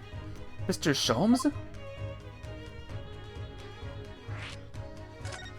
Well, Herlock Sholmes is back, guys. He's the cause of it this time again. Well, I didn't expect to hear that name from this man's lips, that's for sure. It was the morning after that nightmare had unfolded on the pavement before me. I was gnawing on the sliver of hard cheese when some men suddenly burst in through the door. What did that guy do? He's accused of stabbing a lady in the back. And, he's the defendant. We're trying to prove he's not the one that did that. Modded Minecraft. Oh, modded. Gotcha. I see. 2 hours to enchant your bow. Whew. Crazy. Crazy stuff. They started shouting at me. This is the police. Put the weapon down. Yes, it was a thin sliver. Yes, it was hard, but I wasn't eating a weapon. Disgusting dietary discrimination, devils. You clearly had a trying morning that yesterday. And there he was, in the middle of all the policemen, grinning like a Cheshire cat. That Herlock Sholmes. It's actually just Herlock Sholmes. He's English. I've since found out that he's a famous name in detection here in London. Yes, the Greek detective is really very well known. And his overly sharp mind manages to deduce my whereabouts, apparently. He thinks I'm the knife-wielding madman. Me, this weak, stooped kitten of a man. I wonder what great deduction process led him to this conclusion this time. The enchant was so good it basically one-shots most vanilla Minecraft mobs. Even the Ender Dragon, bro? Because that would be awesome. Do you mean to say that Mr. Sholmes' deduction was the only reason the police arrested you? That would be really most unreasonable. Well, the thing is, I was thrown into a panic when they barged their way in. Of course you were. That's one only natural. I was terrified and trembling, and they kept throwing question after question at me in impossible English. Fiendish foreign film flammery. It does do 20 damage to the dragon. That's a lot. That's pretty cool. Well, we are in England. You can't really blame them for questioning you in English. Good point, but my mind went blank. I knew I had to answer, but I didn't know what to say. I just kept repeating things like, yes I do, and I'm fine. Next thing I knew, I was in manacles, and before I knew it, I was thrown in here. Oh dear, I'm afraid that's hardly surprising. I'm fine. He's not fine now. So Gray, if you're still here, this game takes place in the past, just to let you know. And you are still here. You won't be live all weekend until Sunday because you're going to Galveston? Ooh, what's there? Is some big game thing going on? Or some event? Or vacation? Mr. Naruhodo Esquire. Oh, you can just call me Naruhodo. And when we're speaking English, a simple Mr. is more than enough. Oh, yes. Alright. Yes, they've really got to me. This country is poisoning my mind. Vacation? You're going with your aunt? Ooh, have a good time. Have the best time. Family time is important, Gray, alright? Let's have a good time. They couldn't get Sherlock Holmes. No, they got Herlock Sholmes this time. But please, I beg you to defend me in court tomorrow. You can tell them what really happened. You'll do it, won't you? Will you have time to watch the stream at all, Gray, during your thingy? Or no, will you be busy vacationing? Well, why? Why is it so hard to say yes to me? Well, the thing is, I'm just a student like yourself on a study tour. A study student? I've defended the case in the Old Bailey, only the one though. But at this moment in time, I really don't know what I'm supposed to believe in. I'm confused about what justice in this country even means. You'll be busy? I gotcha. Well, I'll see you when you get back. This game will still be here. Gotta go to bed. Good night. I'll see you on the Sundays. Be good. Be awesome. I'll see you later. I'll be playing this game on Sunday, actually, I think. Right? Right, guys? Yeah. Oh, Naruhodo-san. I'm not even the foreign student who was supposed to be here. I'm a sort of locum lawyer, I suppose. But the armband, that's the mark of a defense lawyer from our great empire. It's a keepsake from the man who should have been here. He was my best friend. Oh, he's my best friend. A keepsake? I know exactly what they're saying about me. Oh, what do you mean? The lawyers, all the British defense lawyers, they won't defend me. Goodness, why? Why do you say that? Watch but bye. That's good. Take care, my friend. Be good and enjoy the vacations. For the same reason as you noted before, when it happened, there was only the victim and myself around, and I ran away from the scene of the crime. I'm not a fool. I know it looks as though I must be the culprit. It must be very hard for you, so Seki-san. And anyway, I'm a student from overseas. I'm just a foreign nobody to them, somebody not to be trusted. I heard them openly laughing about me before in my earshot without any compunction at all. And any trial for this man would be a waste of time, they said, and of course the foreigner did it. They even had the gall to say the man doesn't understand half of what's being said anyway. That's awful. They're wrong. I've studied more English than half of the policemen out there on the streets. I've traveled halfway around the world to learn about these people's country and its great history. But no one here wants to listen to a man with a strange accent. They all hate me. So, at the very least, I'd like to entrust my fate to someone who can listen to me in my native tongue. You could do it, couldn't you? When I look into your eyes, I can see it. I can see what you've been through. So Seki-san, it's just that... Give me a little time, please. I'll do what I can, for the time being. What do you mean? We shall investigate the case as thoroughly as possible. You can find some clues. It will give us a much better chance, I'm sure. Oh, yes, thank you. I'll be here, all alone, waiting for you. Locum student Mr. Naruhodo Esquire? We should be going then, Mr. Naruhodo-san. We have a case to prepare for. Well, what do you think of this guy, guys? Quite a guy.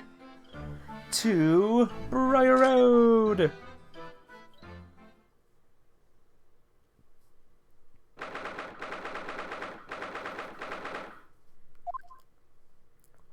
I already see a very strange building. So this is where it happened. Briar Road. Ah, look, Mr. Naruhodo. Look at the regulation metal helmet. It's unmistakable. That must have been interesting to translate. Oh yeah. A unique fellow. Very unique fellow that he is. The men of Scotland Yard are here. They're investigating as we speak. That is their job, you know. But Mr. Naruhodo, to see one with my own eyes? They're often depicted in the adventures of Sholmes, but I never dreamt I'd ever come this close. They're a real Bobby's helmet. What? The helmet? Hee hee, of course. I have to try one on one day. Well, I hope your hatty dream comes true.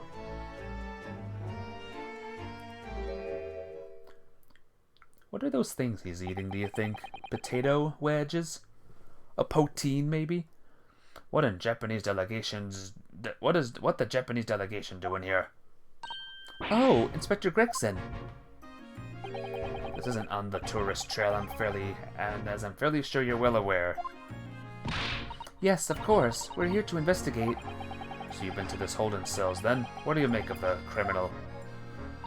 It's a fish and chips. Fish and chips. That does look good. You just spawn new ones.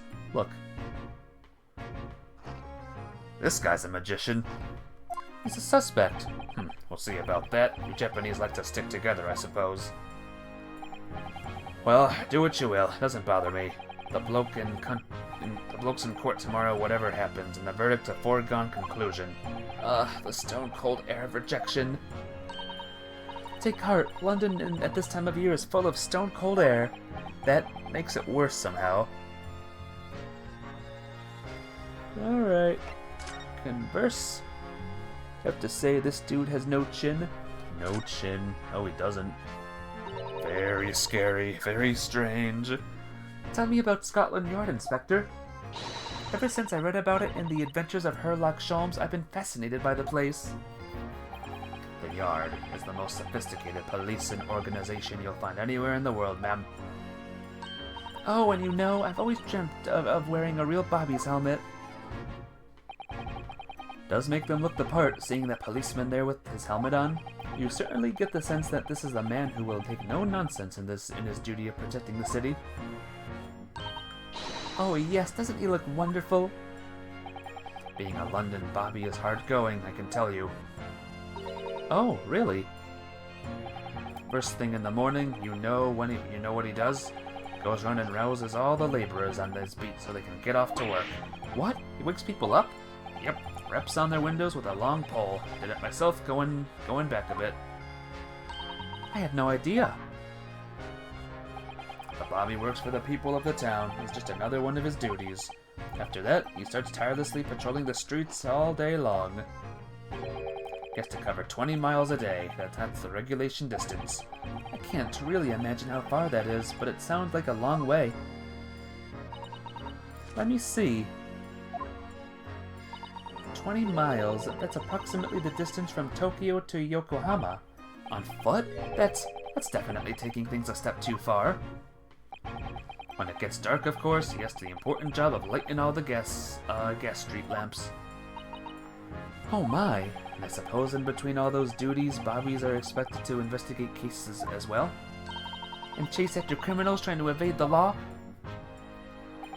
I'm not sure you could call it in between exactly. More alongside, but yes. They're expected to handle those jobs as well. We do have men keeling over from time to time, I admit. I've always dreamt of wearing one of those helmets, as I said. But it's with a heavy heart that I shall now have to relinquish that dream to you, Mr. Naruhodo. Your heavy heart will be my heavy head if you do. About the case. It happened at around 5 in the evening, 2 days ago, just there, on the open bit of pavement. The victim, a young woman, was stabbed with a blade from behind. Is it right that the lady is still unconscious now? You mentioned that she's being treated in hospital. I never said she was a lady. Truth is, unless she comes around pretty smartish, we won't be able to find out much about her at all. Suppose that means they haven't been able to take a statement from her, of course. Here's a map of the local area I happen to have on me. You can take it if you want. First non-murder case, by the way, guys. How's that for crazy? Really? Are you sure? It's yard policy to give lawyers, defendant suspects, the odd bit of information to go on. I haven't actually accepted the job yet, but still. Thank you, Inspector. We gratefully accept. Yay! Anyway, as far as we know, there was no one else on the scene other than the victim and your fellow countryman. So who did it, do you think? Not much of a head-scratcher, is it? Well, I know Mr. Natsume is also claiming to not have seen anyone else around, but just because he didn't see anyone, it doesn't mean we can be sure that nobody else was present. I'm sorry to have to tell you, but we most certainly can be sure. How? Because, ma'am, the precise moment of the stabbing didn't go unnoticed. What? We have 2 very reliable witnesses, no less. Ah! It was a typical foggy London day, and your client obviously didn't see him. There were witnesses now?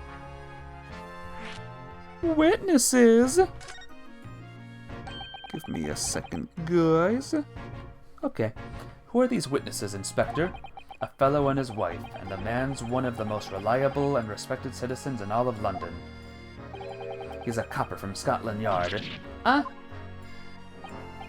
policeman? That might change things. And this policeman just happened to be here at the exact moment the woman was attacked? Nothing peculiar about that, ma'am. Part and parcel of being a bobby, catching them banging the act and all that. Do you think it might be possible for us to ask the policeman a few questions? Be my guest. You can ask him what you like. In court tomorrow. Oh. I've no doubts he'll be summoned as a witness, so that'll give you something to look forward to. That's that then. He's got no intention of letting us meet the man beforehand, it seems. A policeman witnessed the incident. As your judicial assistant, I must warn you that this could make our job very difficult indeed. Yes, as a non-judicial assistant, I could have warned me of that too. Oh yes, one more thing, Inspector. What? The person who led you to the suspect. I hear that was Mr. Herlock Sholmes. What are you bringing him up for? Was it something I said? The color has drained from his cheeks.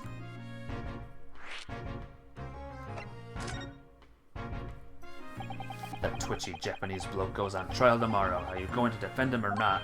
Well, makes no difference to me, but I will just say this. No London lawyer worth his salt would touch that case with a barge pole. Because the prosecution is being handled by the Reaper of the Bailey, you mean? There's no way to save the man now. It's a waste of time trying. It is all a bit strange, though. Sorry? The Reaper. He hasn't appeared in court once for a good few years now. Yes, we did hear something to that effect. And the only people he usually bothers with are the real scum. The master criminals, the violent ones. What master criminals? The violent ones? That's right. He handpicks his victims, only deals with those guaranteed to go to the gallows for their sins. But Mr. Natsume wouldn't hang for what he's accused of, surely. That's just my point, Sunshine. Yes, the young woman was stabbed, but it didn't kill her. Couldn't even say the intent was there. So this isn't the sort of case I'd be expecting the Reaper to want to sink his teeth into, for want of a better phrase. Well, it's not exactly a minor infraction, is it? No, there's got to be more to it. Some reason he's taken an interest. Really? What sort of reason, Inspector? You think I can tell what's going on inside the head of that Lord of Darkness? You have to ask him yourself at tomorrow's trial. Are you really going to have to face the Reaper again? The Lord of Darkness, as he put it? Flippin' Alucard? Who did you hear that name from? Oh, well, it was Mr. Natsume who mentioned it. He said that Mr. Sholmes was with the police when they entered his lodgings. I'm sure that it was the result of one of Mr. Sholmes' late inspirational great deductions. Fiddle faddle. Ah! The man's an amateur, and I'm getting sick and tired of him showing his mug everywhere. Hey, Yuki-an. Good morning. Good night would be appropriate for me. But good morning to you. How you doing today? It's good to see you here. I don't know where he gets his information from, but he turns up at the scene of the crime, wanders around spouting incomprehensible rubbish, and before you know it, he claims to have solved the case. Yes, he's quite astounding, isn't he? He is a great help to Scotland Yard, though, isn't he? Gibble gabble. Ah. Ever seen this before? Oh, yes, that's Rant's magazine. The wonderful publication in which the adventures of Sherlock Sholmes appears. Yes, well, that wonderful publication, as you put it, sees fit to include several of the Yard's detectives in its story. And the so-called great detective makes a mockery of us all. If you ask anyone at the Yard, it's a misadventure to be included in any of Sherlock Sholmes' tale at all. Happy to see you too, and you just woke up. Well, good morning. Hope you're ready to tackle another day in the future. Well, I suppose there is an element of that. We work our socks off, every one of us, only to be frumped by the public thanks to that obnoxious detective. The man's as dangerous to us as Scotland Yard as he is to all our criminals. That can't really be true, can it, Inspector? Clearly the great detective and the police have a complex relationship. Well, I don't think we're going to get any more useful information out of the detective. Mr. Naruhodo, can I make a suggestion? Oh, yes, what is it? Well, it seems to me that we must speak with him about this. By him, do you mean Mr. Sholmes? Yes, Mr. Sherlock Sholmes, exactly. Look at those shining eyes. You can't wait, can you? Well, Mr. Natsume did blame Mr. Sholmes for all of this, didn't he? Yes, he did. He really did. Which makes him an involved party in the case. Are you just going to ignore that? I hope not. You ready for today? And Ultima, you're a lawyer? Yep. I'm a new lawyer. Once again. I assure you, it's not simply my selfish desire to meet with Mr. Sholmes again. The trouble is, we have no idea of the man's address even. It's Baker Street. Sholmes lives on Baker Street? What? How do you know that? It's in the stories, of course. 221B Baker Street, the most famous address in the world. Oh, I see. Well, there's nothing to stop us from going, I suppose. We'd better try to find our way there before Susato-san gets any more excited and unpredictable. Hurrah, I'll summon the carriage. Heyo! Hola, soy Captain Zekel. Buenos tardes. How you doing, Captain Zekel? Good to see ya. We're to have a reunion already with the great detective, Mr. Sherlock Sholmes. Are you guys ready to meet Sherlock Sholmeses?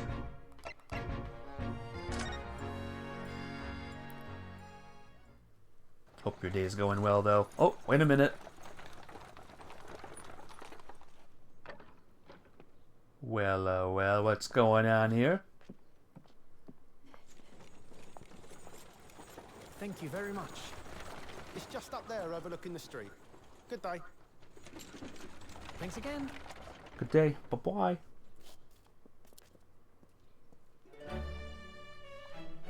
This is it. The residence of Mr. Herlock Sholmes. Did he have a British accent?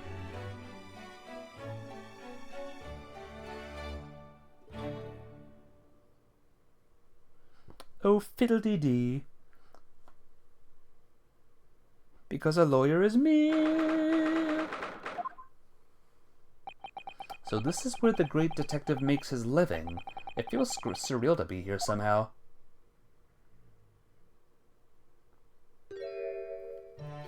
That feels very Sholmesy.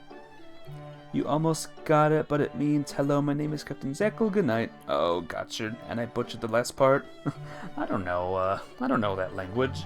Of course I butchered it. But how have you been, though? It is described in the stories, is it as described in the stories, Miss Susato? Susato-san? Many famous cases have been solved here in this very room. Oh, I suppose they must have been, yes. I've never read the stories, so it's hard to get quite as excited about it as she seems to be. The detective chases the villain relentlessly as he disappears into the fog and fog down an unlit London street. Oh, the thrill of it, the romanticism. Can you feel your heart thumping in your chest? Can you, Mr. Naruhodo? Oh, I suppose I can, yes. So if you don't mind, I'll just stand here and soak up the atmosphere for a while longer. Please don't mind me. Huh, she's obsessed. Well, it looks like our detective friend isn't home at present. Excuse me, is anybody home? Oh, do we have a visitor? You. Hello, is it a big new case for Mr. Sholmes? Hello. Wait, aren't you... Oh, how rude of me. I'll go and make some tea at once. Oh, tea is Spanish? No, definitely not. And is doing... It's Spanish. Oh, it's Spanish, I gotcha. And you're doing Spanish classes. I gotcha, that's cool. I hope you're remembering all the words. 'Cause Lord knows I never could in a million years. I'll go and make some tea at once. I'm sure it's the same girl. Miss Susato, did you see the girl who was just here? Oh yes, isn't it truly extraordinary? To think the King of Bohemia came to this very room to ask Mr. Sholmes to take on his case. You're trying. I wish you luck. You can do it. The King of Bowaria? King William Gottreich Sigismund von Ormstein, of course. Sorry, I'm drawing a blank. Forget the adventure of Herlock Sholmes for a moment and look over there. The tea's brewed. I have a freshly baked cake as well. Ah, it's you. I knew it. Susato-san recognizes her too. Ah, there you are! And taking that with you as well. I was looking forward to the trial run of my experimental smoke grenade launcher. Oh, good day to you. I'm, well, the inventor, I suppose, of that machine. It's the girl who turned up at the end of Mr. McGilder's trial in the defendant's antechamber. I've never met a lawyer from the Far East before. Poor you having to get straight to work when you've only just arrived in London. Oh, yes, it was challenging. Well, try this tea. It's my special blend, you know. Oh, thank you. Is tea supposed to look that color? Oh my, what a fragrant yet mellow flavor. Hooray, it's a winner! I tried blending different leaves designed to alleviate fatigue, you see. You must be exhausted after your long voyage here, and you have another ticklish trial tomorrow. Oh, and you're to defend a Japanese man. I do wish you lots and lots of luck. Did Mr. Sholmes tell you about us by any chance? Oh, you know Hurlsey, do you? Hurley? Mr. Sholmes to you, surely? Mr. Sholmes was a fellow passenger on the boat that brought us to Great Britain, you see. Was he really? Well, I had no idea. I'm afraid Hurley's out on an errand again today, even though he just returned from overseas. Wait a minute. We met this girl for the first time ever yesterday after the trial. only briefly at that. How on earth does she know so much about us? Did she deduce all those things, do you think? And perhaps more to the point, why is she here in Mr. Sholmes' suite? Oh, silly me, I haven't introduced myself, have I?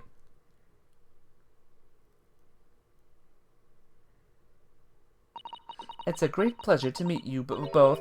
My name is Iris Wilson. I live here together with Hurley. Ah, Iris, huh? What a lovely name. What? What's the matter? No, wait. This can't be. Did you say that your name is Wilson?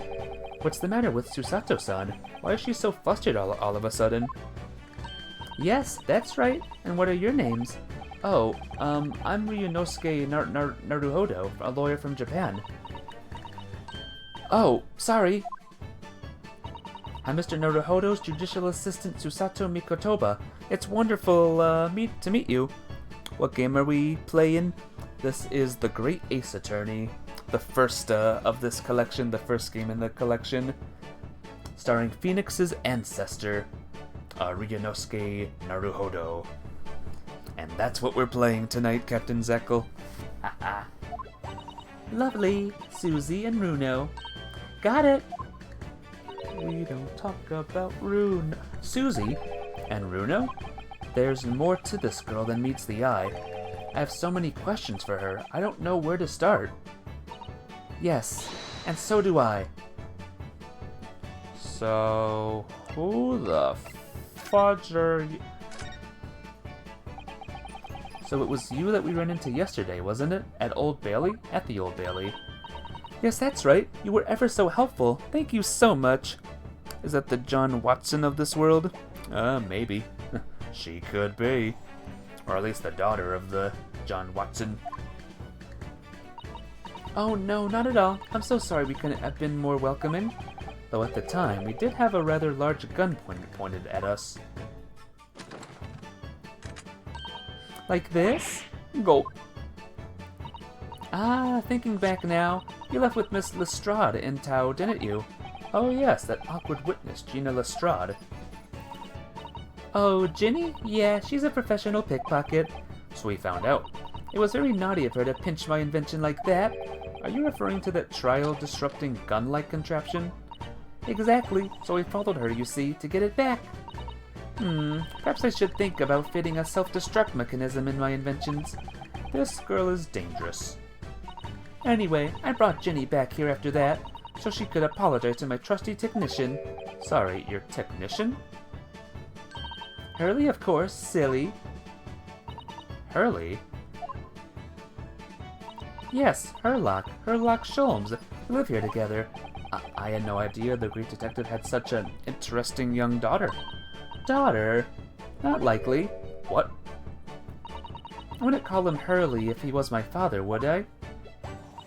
Well then, what is your relationship with Mr. Sholmes? Well, I expect you found out that lodgings of any kind in London are very expensive. So the solution is to share the cost with a partner, a roommate. Your roommates? I hope you don't mind me asking, Iris, but how old are you? 10 at last this year. Well, what of your mother and father? Oh no, they're not around. Oh, I see. I wonder what the story is there. Wilson.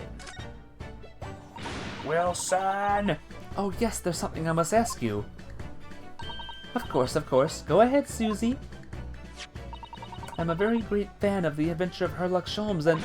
Oh, you have a copy of Rant's magazine. If she was my daughter, you would be scared, to be honest. Yeah, with that big gun that she has. I've read every issue. It's delivered all the way to Japan on a ship. Oh, this is so exciting. My stories are being read on the other side of the world. My stories? That's right. Hurley is always solving such amazing cases, you see, and he tells me all about them. They really are quite fascinating. It would be such a shame if I was the only one who ever heard them, don't you think? Goodness!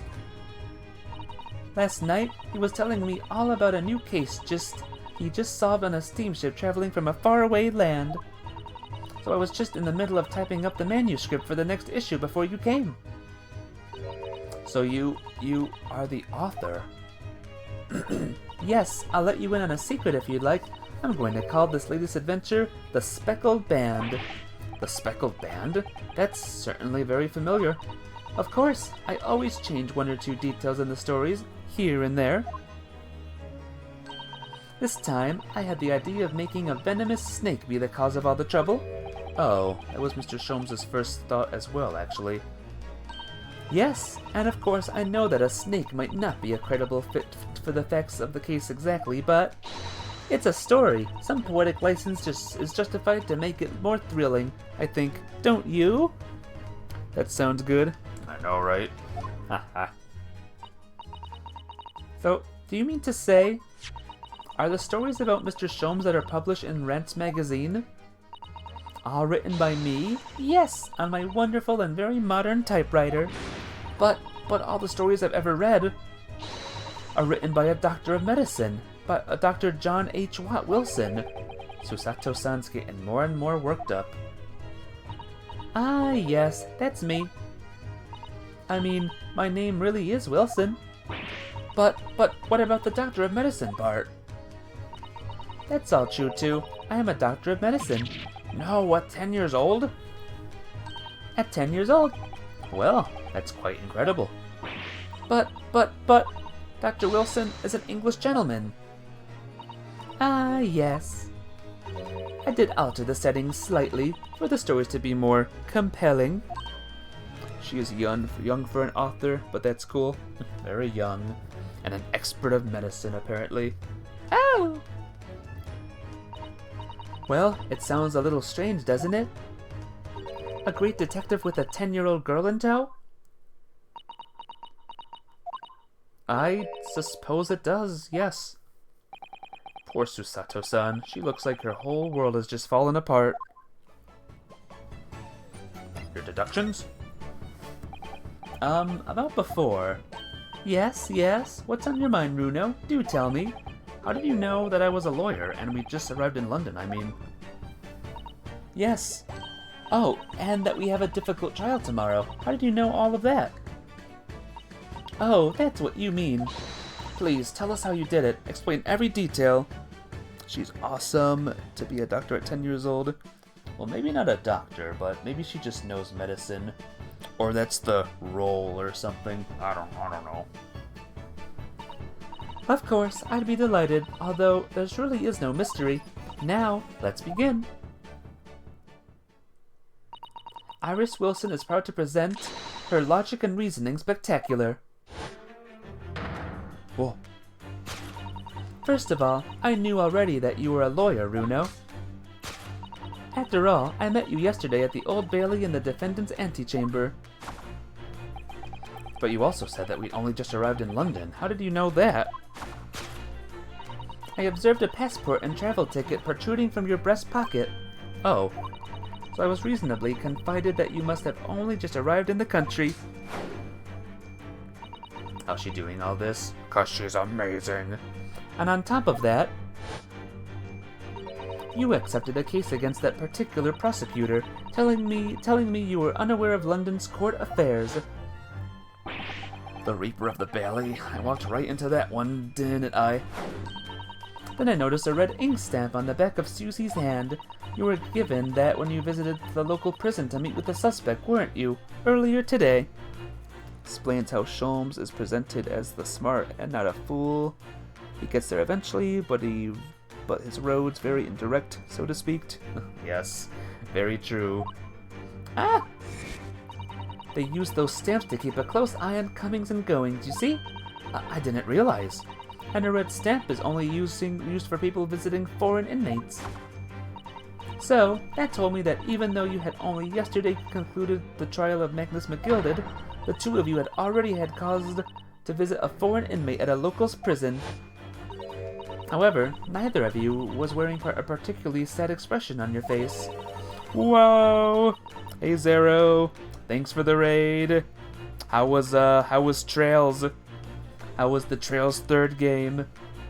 I concluded that the prisoner was unlikely to be a friend or relative.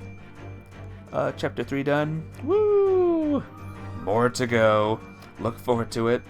She's like the Sean Spencer from Psych the TV show. I don't know that show, or that person. But well done, Zero. Congrats on your completion. That led me to believe that you must have accepted a new case. I see. But how could you have known that the trial is tomorrow? Well, having barely been home for a few hours yesterday, Hurley solved yet another case. And thank you, Zero. Thank you for at last following.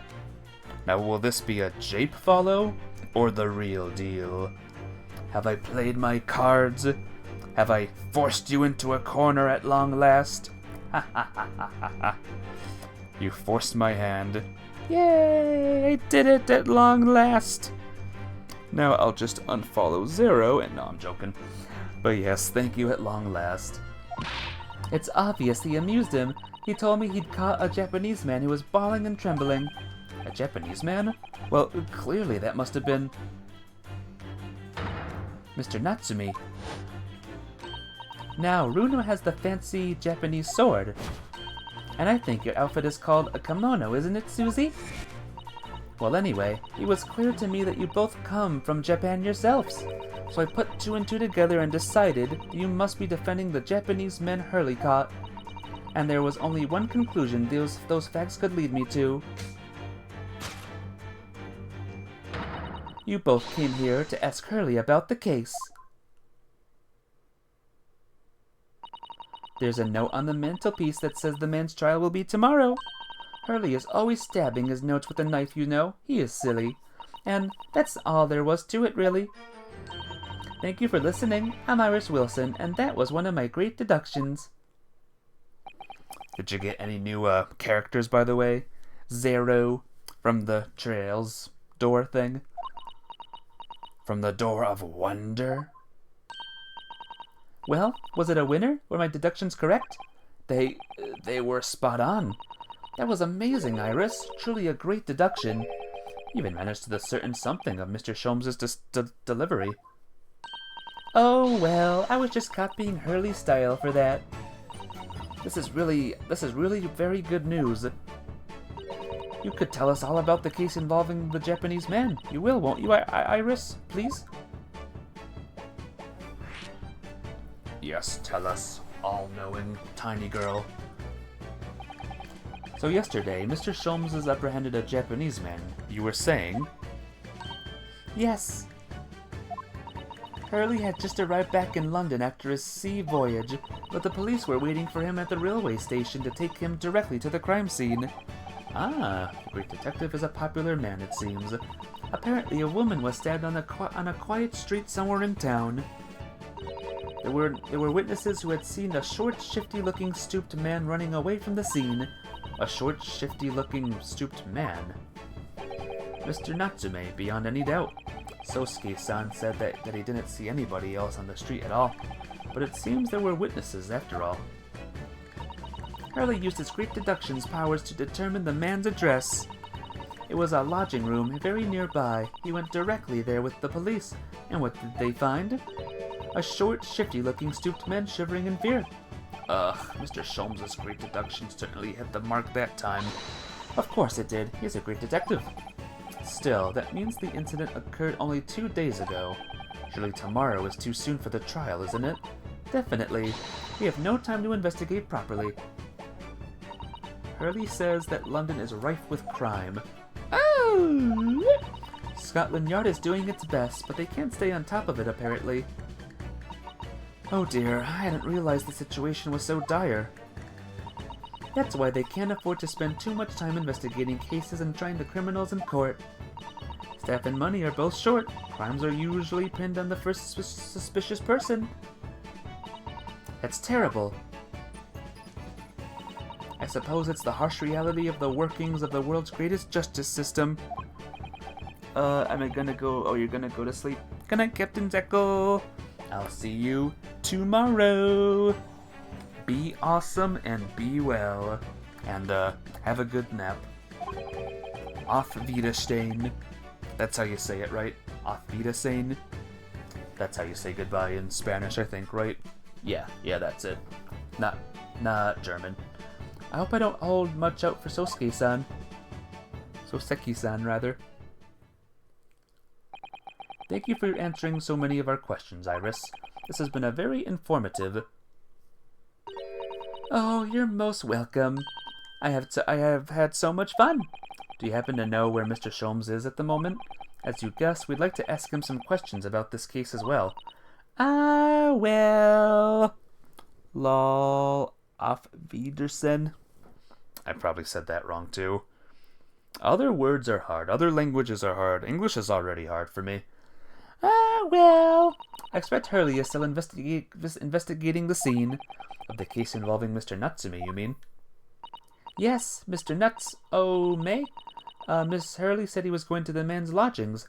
Natsume. If you leave now, you will probably catch him there.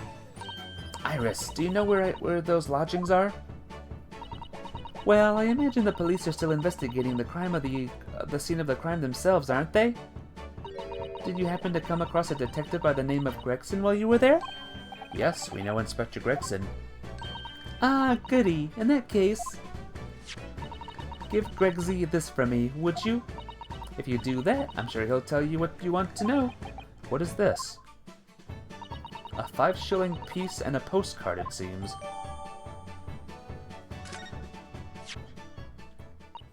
It reads, "Tell the gentleman in black whatever he wants to know. I trust that won't be a problem." Gosh, this will make the inspector help us, will it? Well, thank you, Iris. We'll give it a try. Good luck, then. I'm going to return to writing my manuscript, The Speckled Band, and I'll be making more special blends of tea, so come back again soon. We'd be delighted. Thank you so much, Iris. Well, Mr. Naruhodo, it's back to the scene of the crime. I don't know, guys. Should he be taking bribes from 10-year-old girls or anyone? So somewhat dubious then that they would exert any influence over the men of Scotland Yard at all. We headed back to the scene with Iris's curious note and one of the world's heaviest silver coins in hand. You think not? Probably not. The end. And that's case 4, guys. I hope you liked it. Okay, no it's not. There's plenty more of case 4.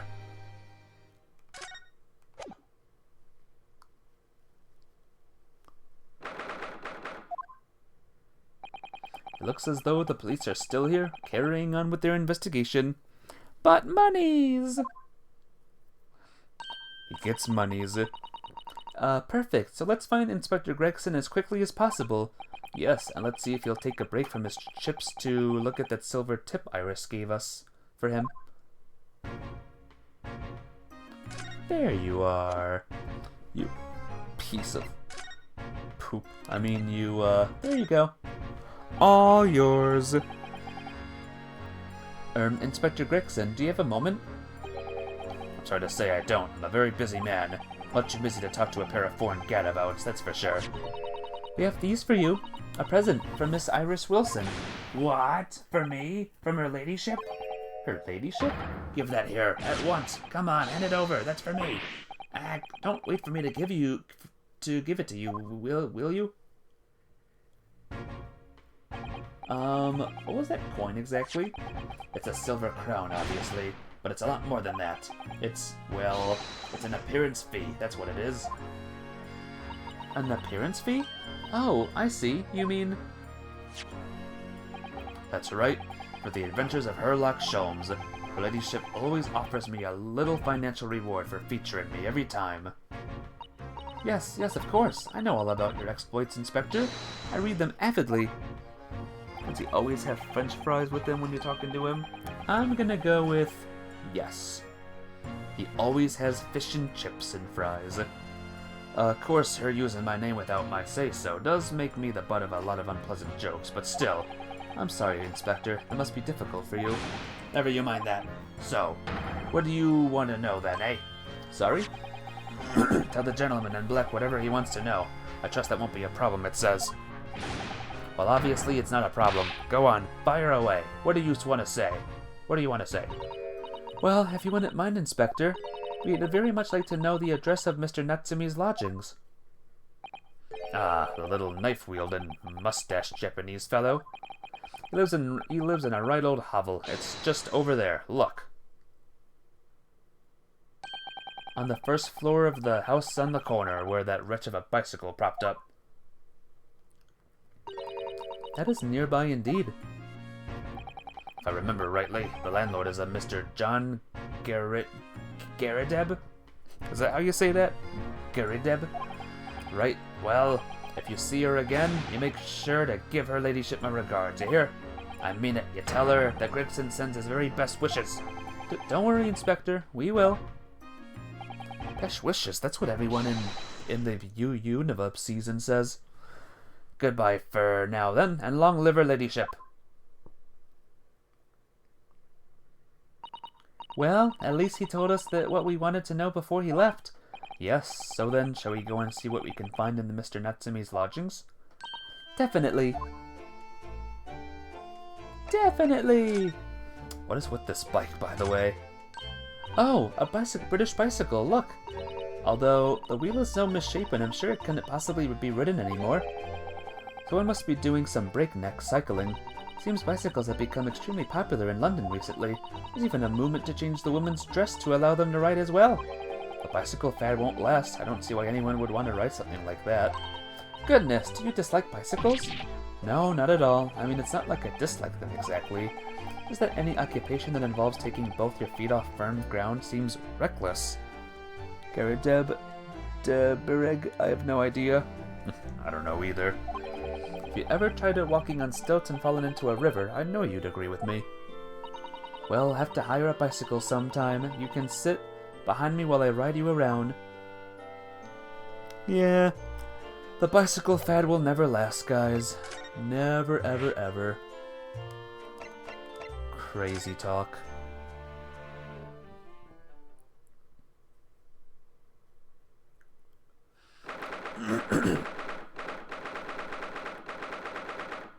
Mr. Natsume's lodgings. Hello. May I help you?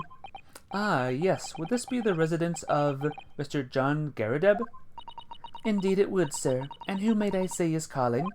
My name is Ryunosuke Naruhodo. Mr. Naruhodo is representing Mr. Soseki Natsume. I believe he takes lodgings here?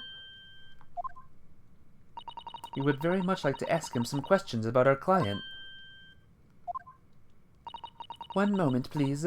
I shall convey the message to Mr. Garadeb. Did you see that, Miss Susato? That was a real English maid. Real-life English maid. I know. As I understand it, anyone is of standing in English society employs a number of household staff. But that was the first time I'd ever seen one in the flesh. Oh, this day keeps just getting better. It certainly feels like we've really arrived now, doesn't it? We need only to meet a butler, and the experience will be complete. Well, I'm not sure if I'd go that far, but I understand the sentiment. Thank you for waiting. Mr. Garadeb will see you now. This way. Oh, look at him. Hello there, Mr. Moonhead. Good day to you. John Garadeb at your service. Pleased to meet you, sir. This is Ryunosuke Naruhodo. He's a defense lawyer. Do excuse me for not getting up. Took a shot to the knee a few years back in the Battle of Maiwand, don't you know? Earned a medal for my pains, but I had to withdraw from service. Handed over the reins to the up-and-comings. So he's a retired soldier. It's a hell of a job getting up and down stairs now, I can tell you. Don't get out much, as you can imagine. Yes, it's quite a climb up here to the second floor, isn't it? I was panting at the top of the stairs. What a hairstyle. I know, right? I love it. You really must take more exercise, Mr. Naruhodo. Do you think so? Well, Mr. Garrideb, no doubt you were very courageous to earn yourself a medal. Oh, it was nothing. The medal's just a folderol, really. Wouldn't like to offend the general, though, so I grudgingly displayed it on the wall. Why don't you fetch it down, Joan? Let these good people see it properly. Joan, fetch the... Arrgh! Dash it all, woman, be careful! Oh, dearie me, I do beg your pardon, sir. You jolly near took the skin off my hands. I shall be more careful, sir. So anyway, there you have it, living the quiet life now. Yes, I see. Now then, I hear you want to know about the chap lodging downstairs, is that right? Yes, we would be very grateful if you could answer some questions for us. Only too pleased, naturally, especially if it helps to keep the peace here in Blighty. He forged an alliance with the Empire of Japan recently, as I'm sure you're aware. Is that a good idea, guys? Doing that with his pipe and his tea? So this case is very much in the public eye, as it were. Oh, is it?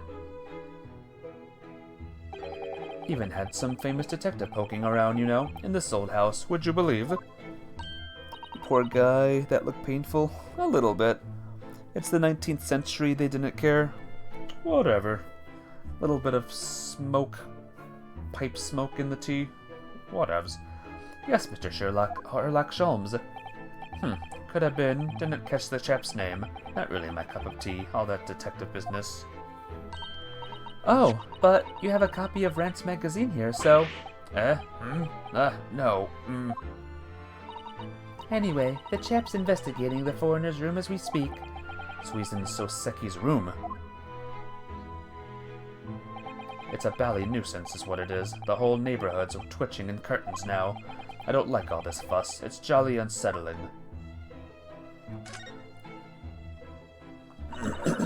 About Mr. Natsumi then, Mr. Garrideb. Please do tell us. Ah, yes, the Japanese chap. Only been lodging here for a week. Oh, just 1 week? So he moved in very recently then. I have 2 lodgers most of the time, one on the ground floor and one just below us. The first floor became available a week ago, you see. There'd been... Arrgh! Dash it all, Joan, do be careful! Oh my goodness, I'm terribly sorry, sir. If you want to know my opinion, I thought he was a shady sort from the moment I set eyes on him. Oh, why? He seemed to have the most nervous disposition, always shaking and looking over his shoulder. The man had shady written across his sweat-soaked brow, if you ask me. She keeps passing out mid-tea pour. She keeps passing out mid-tea pour. Strange, huh? I said to myself, Joan, that man is trouble. Sooner or later, he's going to do something untoward. And I'm really wrong about anything. You won't be calling this maid as a witness, that's for sure. Was there anything else that struck you as suspicious about the man at all? Yes, oh yes, indeed there was. And she's dying to tell us. The shady lodger. Had you noticed anything else at all about your lodger, Mr. Natsumi? Oh my word, yes, the man was shadier than an orchard. Could you elaborate? Well, take the man's room. Absolutely stuffed full of books it is, more than anyone could ever read. And he never so much as passes the time of day with another living soul. I haven't seen a single visitor call. He just trots off to that old bookshop every single day, and comes back at 5 to light the gas fire. And the funny little man is up long past the time everyone else in the house has gone to bed too. Oh, I see. The gentleman on the ground floor goes to bed at around 9 each night, but I've never known that Japanese fellow to retire any earlier than 2 in the morning. Ah. Could you clarify something, I wonder? What, pray? How did you know so much about Mr. Natsumi's routine? Oh! I understand that neither of the lodgers live on this floor of the house. Is that correct? That's right, yes. They're both below us, on the first floor and street level. Then how is it that you know so much about the lives of your lodgers? The precise time they come back here in the evening, for example, even the times they go to bed.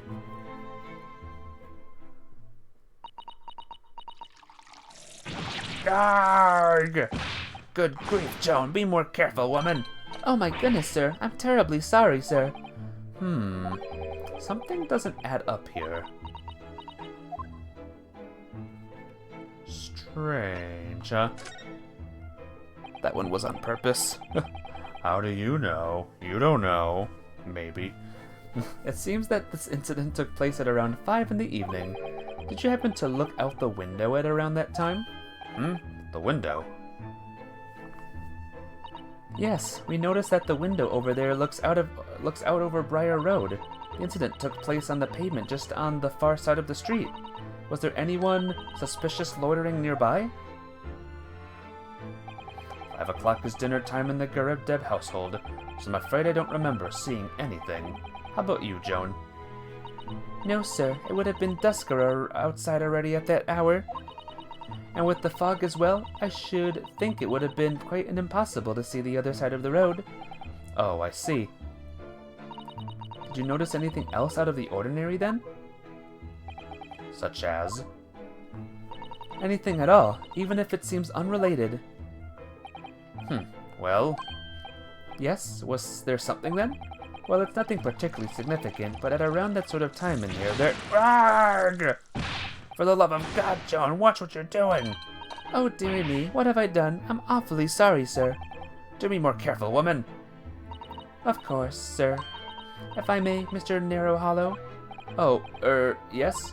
I have an exceedingly good memory, and as far as I remember, nothing of any significance took place here in that tour. Nothing at all. Oh, really, Mr. Garibdev?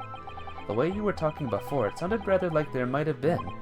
Oh, well, as I was saying, it was just a trifling matter, really. Nothing of... Arg! Joan, dash it all, what is the matter with you, woman?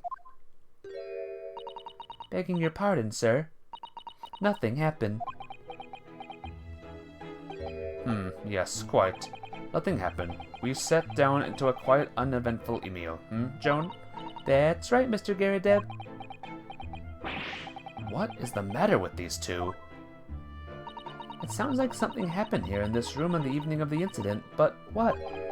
Wish I knew. That exceedingly sharp memory is going to be tested long before the end of this case, assuming she isn't the attempted murderer. Murderer. We'll see, huh?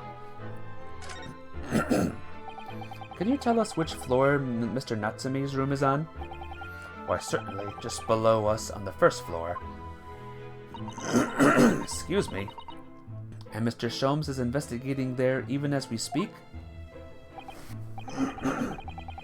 Yes, told me Nat's his name, had asked him to look into the matter, so I gave him the key.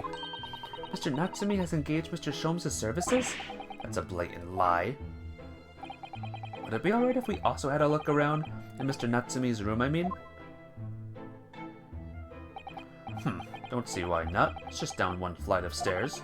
Who knows if we'll find anything that could help us with the case, but we have to try. We'll need all the clues we can lay our hands on, shall we? Yes, and while we're here, we can speak with Mr. Sholmes again. Perhaps he'll be able to tell us more. What a strange group of people, huh, guys? What's this down here? Oh, I can't react to it. Whoops. And over here we have... stuff. Okay. Cool, huh? A new location has been added. Mr. Natsume's room!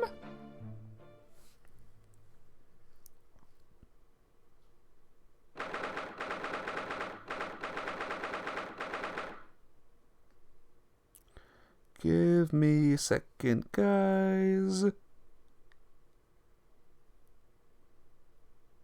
Give me a second, guys. Okay.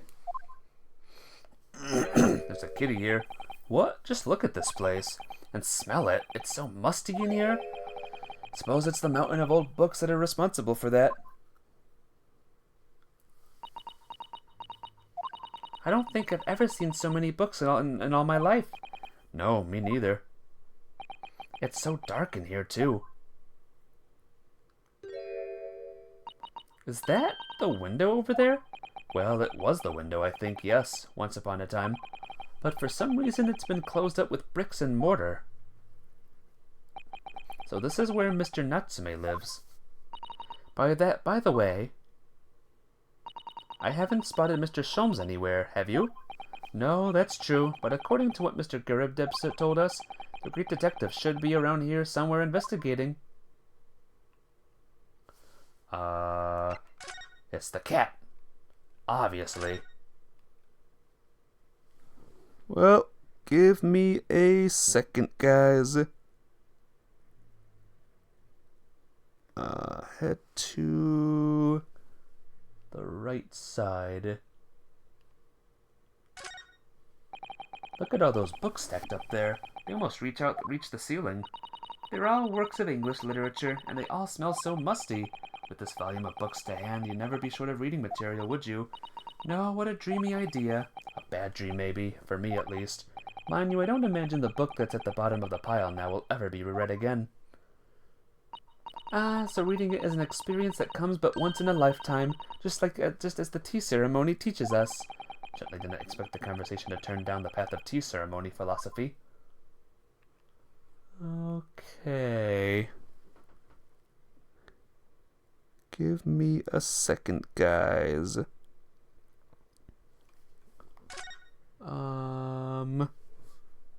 Just give me a minute. Okay.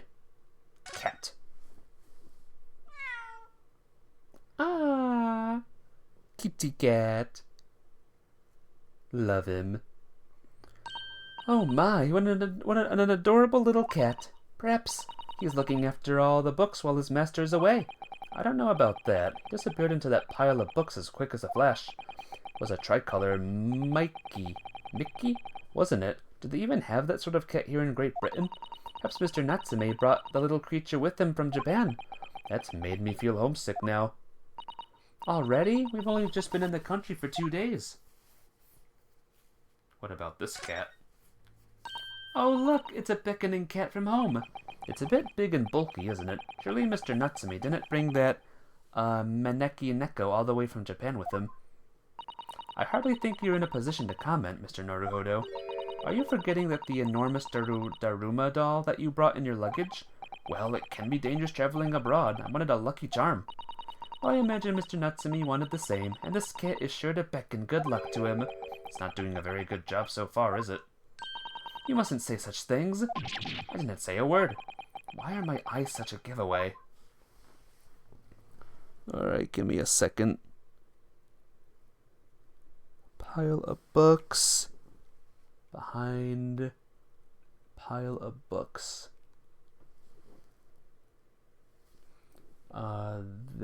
Wait. I'm just looking around, guys. I'm looking. I'm supposed to look for a thing. Maybe here. This appears to be some sort of meter on the wall here. It looks very robust. Wonder what it's for. There's a slot for inserting coins here, too. Ah, I believe that is a gas meter, Mr. Naruhodo. A gas meter? Yes, it seems there's a piped gas in this district, which customers pay for by putting coins in the meter. So if we were to put a coin in the slot, that would be enough gas to use the lights and the gas fire for the whole night. So if you were too poor to have a coin, you'd have to spend the night in the dark and freezing cold. That's right, and would a rich man only carry crisp white notes? Brr, London is a scary place. Alright. Desk. That desk seems to be wedged into a crevice between the mountain of books on either side. Suppose Mr. Natsume would sit here and read while stroking his cat. But surrounded on all sides of the lower and the towering old tombs, surely he dreamt of books every night as well. Yes, he must have done. Mustn't he? Oh, what's this? It's a receipt from a second-hand bookshop. Your books. Oh yes, Mr. Natsume's name is on it. Look, and the date of purchase, 2 days ago at 4:45 p.m. That's the day of the incident. That's just a short while before he was embroiled in the terrible attack. Must have been on his way back from buying some old books. There we go. Ah. Ah, look, Mr. Naruhodo. There he is. There's the dork. Well, there he is. Where did he disappear? Where did he appear from? Seems to be engrossed in the pages of an old book. I hope he won't mind if we disturb him. Hello, Mr. Sholmes. Ah, you two. Good day. Now, let me see. Where was it that we met? Oh, Mr. Sholmes, we were together on the SS Burya. Yes, of course, the Burya. And let me see. What happened on that voyage? It was Kazuma Asogi. He died, tragically, but you were a great help to us. Ah, yes, but of course, the case of Mr. Asogi. It was the one with the snake, wasn't it? Oh, well, you seem to remember. Something of it, at least. Glad to see the idiot still popping up. Oh yeah, he is. What an honor to be remembered vaguely by the great Herlock Sholmes. This is Mr. Oh, no, dear my dear madam. Hold your tongue. I pride myself on my superior powers of recollection. Your names are safely recorded in my brain attic. Miss Naruhodo. And Mr. Susato. Try the other way around, Mr. Sholmes. I'll lose the first round. Big idiot. In truth, I had hoped to invite you both to my Baker Street suite the day we arrived in London, but some Scotland Yarders ambushed me in the railway station and whisked me away to a crime scene. It was an entirely trivial case, of course. I solved the matter in no more than 30 minutes. So they apprehended Soseki-san in that short an amount of time? I'm afraid the pursuance of a new case has dulled my recollection of my past involvements a little. A little. It is a mistake to think that one's brain attic has elastic walls and can distend to any extent. I do my best to forget useless facts, lest they should elbow out the useful ones. Yes, those are my own words of inimitable wisdom, you know, from an adventure entitled A Study in Scarlet. Please, there's no need to quote yourself. I don't always remember my pearls of wisdom, but fortunately, my associate pens them beautifully. He means Iris, I suppose. Mr. Sholmes, we have some extremely important questions to ask you about the trivial case you just mentioned. Goodness, what an earnest expression! My dear madam, I should only be too pleased, and the Smirky Room is an apt place to discuss the murky case. No. Verse. We know this has to be the lodgings of a Japanese foreign student by the name of Soseki Natsume. It seems that you assisted in his arrest, Mr. Sholmes. For the staring of a young woman outside here on Briar Road. Natsume. Yes, I believe it was the name. Rather along those lines. But Mr. Natsume denies it. Was it really just justifiable to arrest him on so little?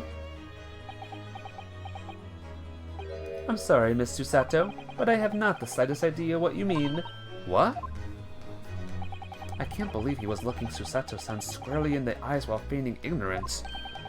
I assure you, I am not merely feigning ignorance. It would appear as if the pair of you are under some misapprehension.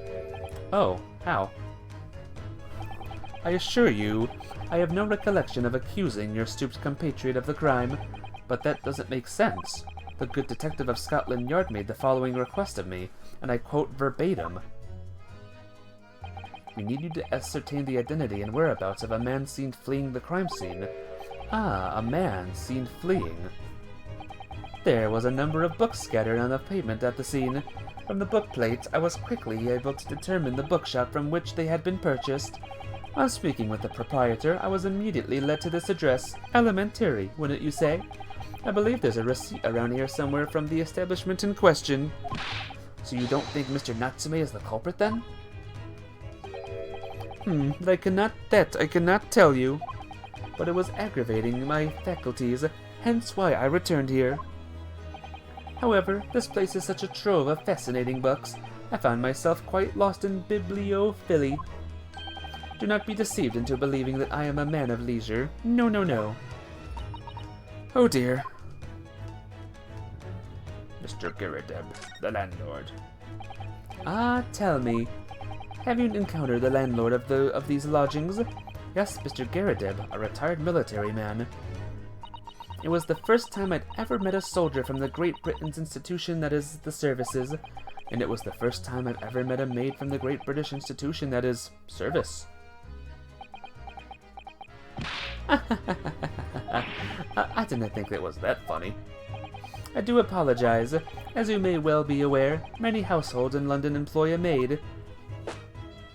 Yes, I read as much in my Great Britain premiere. And so, conversely, whether or not a household employs a maid has come to betoken the social standing of these dwellings therein. Betoken their social standing? Sorry? Put simply, my dear fellow, those who employ at least a single maid are considered middle class. Those who do not are beneath that. In the upper echelons of society, of course, households employ enough staff to constitute a large family. Goodness, how extraordinary. As you can appreciate, for those on the precarious boundary between the middle and lower class, being able to afford just one maid is of the first importance. I had no idea. And it is for precisely that reason that I find great simulation in the situation upstairs, specifically in the retired army veteran Mr. John Girideb. Oh? Affable as he is, the fellow is hiding something. Whether or not it imposes on the circumstances of this case, I am as yet unable to ascertain. I'm thoroughly lost in what he means to say. The dingy room. This room is thoroughly suffocating for the soul, my dear fellow. I assure you, any man whose lot it is to dwell in a place such as this will stab somebody sooner or later. Mr. Natsumi has stabbed no one. Ah, but sooner or later, as I said. I don't believe that's the issue here. About this dark little room, Mr. Sholmes. Why is there no longer a window? Do you have any idea? No window? Well, I mean, I can clearly see that there is a window of sorts. But also no window. But has been completely blocked with windows. Bricks, rather. I see. The answer to that is quite simple. Window tax. Window tax? What is that? Surely not a tax on windows. Precisely that. Oh my goodness! Until relatively recently, a tax was levied on households in this country by a number of their windows. Those of lesser means have inherited a sizable and costly family home, perhaps rapidly close windows up. Was that ever a thing? Well, the rich open windows here, there, and everywhere, in an effort to curry favor with those in power by furnishing them with large sums of tax money. How awful and unjust, forcing people to live in rooms devoid of light. Indeed, disease was rife as a result, so some 40 years ago, or thereabouts, the window tax was abolished. But its legacy remains, as you can see. It's squalid lodgings such as these, for example.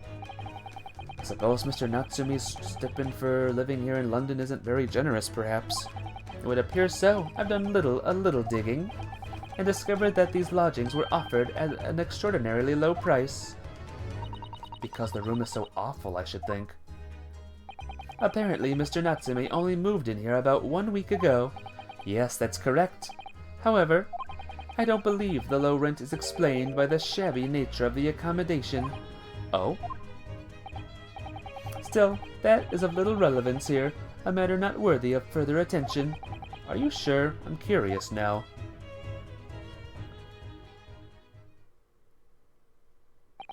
Well, I believe I've told you all I can now. Thank you, Mr. Sholmes. Ah, yes, Mr. Naruhodo. Was it not your intention to become a practitioner of law? You remember that, didn't you? Will you perhaps be offering your services in this very matter, I wonder? To the occupant of this room, Mr. Natsume, was it? I'm not sure. Not sure? On what grounds? Well, I actually defended someone in court here only yesterday. Really? Well then, I congratulate you, sir, on an ambition Ambition realized, and so promptly too. The thing is, it's really made me question things. Am I right to believe in my clients? To trust in their innocence? Yes, trust. Mr. Sholmes, Mr. Natsumi didn't do it, did he? My dear fellow, I haven't the first idea. Oh, but I thought that's why you were here. Didn't you come back to investigate? Ah, yes, that was indeed my initial intention. But there are simply too many fascinating books here. I couldn't possibly ignore them. Oh, I see. Nevertheless, there are two facts that I can state quite unequivocally.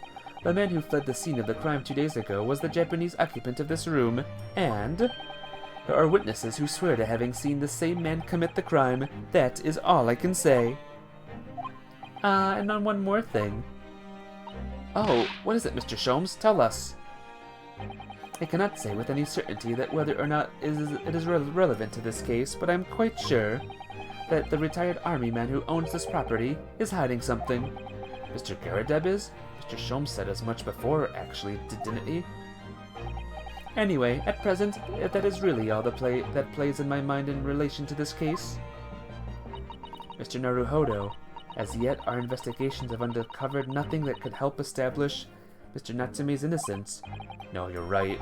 Perhaps it's time we probe a little deeper into Mr. Garadeb's secret. Just remember, I cannot be sure whether the landlord's secret will prove to be of relevance or not. But I wish you every success, of course, Mr. Naruhodo. A busy man indeed. He's gone back to his book in the corner of the room. I guess we'll move back to here.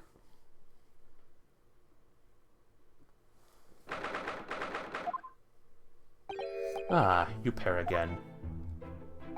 Tell me, was the detective chap? I forgot his name. Still hard at work down there. Mr. Sholmes? Yes, rings a vague bell. All that detective business isn't really my thing, I'm afraid. Well, Mr. Sholmes is in his element down there. Jolly good show. Another cup of tea, if you please, Joan. Make sure to burn him. Now then, why don't you tell me what... Arrgh! For the umpteenth time, woman, will you watch what you're bally-well doing? I shall be serving dinner shortly, sir. Yes, of course. Frightfully rude of me, but I'm afraid I shall have to ask you to take your leave if you'd be so kind. Oh, yes, of course. We are deeply grateful for all your assistance. Not at all, not at all. Don't get much chance to talk with young foreigners like yourselves. It's been a pleasure. Best of luck and all that. Perhaps you should see yourselves out. According to Mr. Sholmes, Mr. Garadeb is hiding something. Since no other avenues of investigation seem open to us at the moment, perhaps we should do some digging. Alright. Let's do some digging, guys. Some, Oh. Oh my. Ah, what is he doing over there? Mr. Sholmes? Aha, we meet again, dear fellows. Good gracious, when did you sneak in here? Sholmes, sir, at your service. Whatever were you doing over by the window? I am given to watching the evening sky as the sun sets, madam. Yet sadly cheerful as the room downstairs undoubtedly is, it lacks an aperture for such observation. So I took the liberty of borrowing a small corner of space by the window up here. Well, keeping an eye to one's windows at dusk is the prudent thing to do in London, I'm gathering. Ah, and one other thing, Mr. Naruhodo. Oh, me? I thought perhaps you might be in need of a certain great detective's great mind. Wait, he's not talking about, is he? I didn't expect to be going through that again so soon. Do you mean Mr. Sholmes? There is a mighty secret in this modest room. My eyes see even the most trivial of trifles. I take it you're prepared, Mr. Naruhodo? I think so. There's just time enough for one of my greatly admired great deductions. Let us conclude the matter before dark. We have only time for the first part, though, once again, guys. Mr. Garadeb, though it would seem you are a military man of considerably distinguished service... Poor Ryunosuke. I know. Your standing as a landlord is most certainly not what one might call first-rate. I'm afraid, sir, that it is all too clear to me. There are two conclusions I have been able to draw by carefully observation of your living arrangements. I beg your pardon? The first is that even as we speak, you are concealing the presence of a ferocious beast in your care. Eh? And the second is that as a result of the beast's violent rampage, you have lost something very dear to you. Mr. Naruhodo, look! The old man's broken out in a cold sweat. Unbelievable. Unbelievably, it seems Mr. Sholmes' conclusions are both spot on. How? How could you possibly...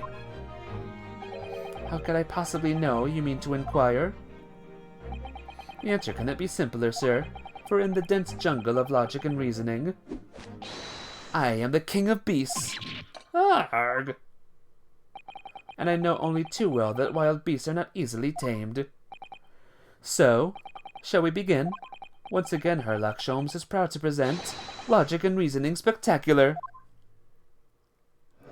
Here we go again, guys. Nature of the beast. It certainly shouldn't take a great detective to see that a fearsome beast has been on the rampage of late within these four walls. Thus we are faced with the question, what form might this beast take? Ah, for a man with a military breeding, your eyes are uncommonly candid. Your furtive glance, Mr. Garadeb, leads us directly to the answer. The true nature of this beast that has run rampant here is revealed by that lion statue. Yes, though an army man, you appear unimposing at best, a fact that has fueled your admiration for the mighty lion, the king of beasts. What is this piffle, I ask you? In the end, your admiration became so great, in fact, that you had a living, breathing specimen shipped from India, which you try to keep in this very house. What? Yet living with such a wild beast proved much more difficult than you had imagined.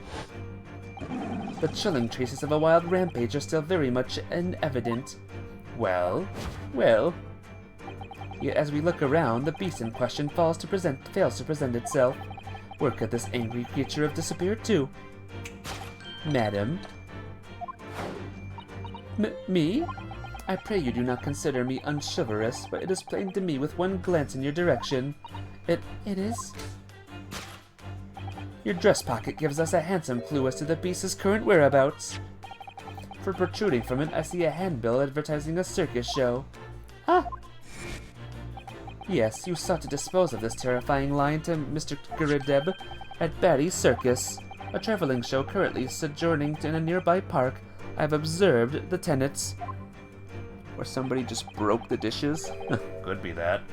I think it's a lion, though. You sold the savage lion, sir, to a circus troupe. I most certainly did not. I believe I have made my point. The fearsome beast which ran amok in this room was an Indian lion. And a simple visit to the circus now will reveal the lion prancing jubilantly through a ring of fire. A rampaging Asiatic lion. Obviously, right, guys? I think the lion would do more damage. Maybe it was a small one. A baby. Now, Mr. Garadeb, it is plainly clear that you still have deep feelings for this formidable beast. Indeed, in that blithe pose, the distress this loss has caused you is veritably tangible. Your head weighs heavy on your shoulders. The pain you feel being revealed by that supporting arm. Amid fits of tears, you let your beloved beast go. The strain of losing something so dear to you is clearly visible in your visage. Nonsense, man. I simply... But what we must now ask ourselves is the true cause of this pain. As we need only follow the direction of your gaze to find the answer. Yes, it is the pile of bills that has given rise to the pain you suffer. Every envelope contains another demand for payment. Ah. For cartloads of meat, potatoes, wheat, and tea. Indeed, feeding your beloved has had a devastating impact on the financial circumstances of your household. And so you had no choice but to let it go. Yes, well, Now, in a final fit of rage, the ferocious beast carried out one last unimaginable attack. Unimaginable? Why not a normal cat that seems much more reasonable? Well, this game, if you think about it, is never reasonable. Any of these Ace Attorney games. The aftermath of which can be clearly seen by observing the carpet over there. A very expensive woolen carpet, if I'm not mistaken. Oh, dearie me. What could have caused such a destructive outburst? This time, madam, I'm afraid it is you who has inadvertently revealed the truth to me. Your wandering eye has settled upon the answer very neatly indeed. Yes, to explain the dire state of the carpet, we need only to look at the Tower of Cakes. Ah! There is no creature more dangerous than on this earth than a beast with an unsatiated appetite. Was it or was it not once said by a certain noblewoman, if they had no bread, let them eat cake? Food is at the heart of all the tragedy, in fact. Whatever do you mean? Having tired of the taste of cake, the beast began to stalk its next prey. I'm sure I need not expel out the nature of this final act of destruction carried out by the beast. There's only one logical conclusion. Worked into a frenzy by hunger, the lion attacked and ate the carpet. The teeth marks in the carpet are a perfect match with those of a lion I once saw in India. Carpet gnawed on by the starving lion. Thus concludes Sherlock Sholmes' great deduction of this beastly puzzle. Don't give cats bread, they'll become addicts. I guess so. Guard! What is the matter with you, Joan? You're pouring scalding hot tea all over me. Oh, I'm sorry, Mr. Garrett-Deb. I'm afraid I didn't notice. My deductions can be startling sharp. It stands to reason that your cup runneth over. And with that, guys, I'm gonna call the stream there. I know I'm interrupting yet another deductions thing, but that's just how it goes sometimes. Garrett-Deb just looked flabbergasted. Oh yeah, wouldn't anyone be after that? Well, guys, as usual, come to the stream early to see the other half of the deductions. But yeah, until then, I'll see all of you later.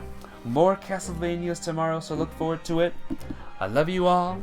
You all be well, and have a good one. Bye-bye!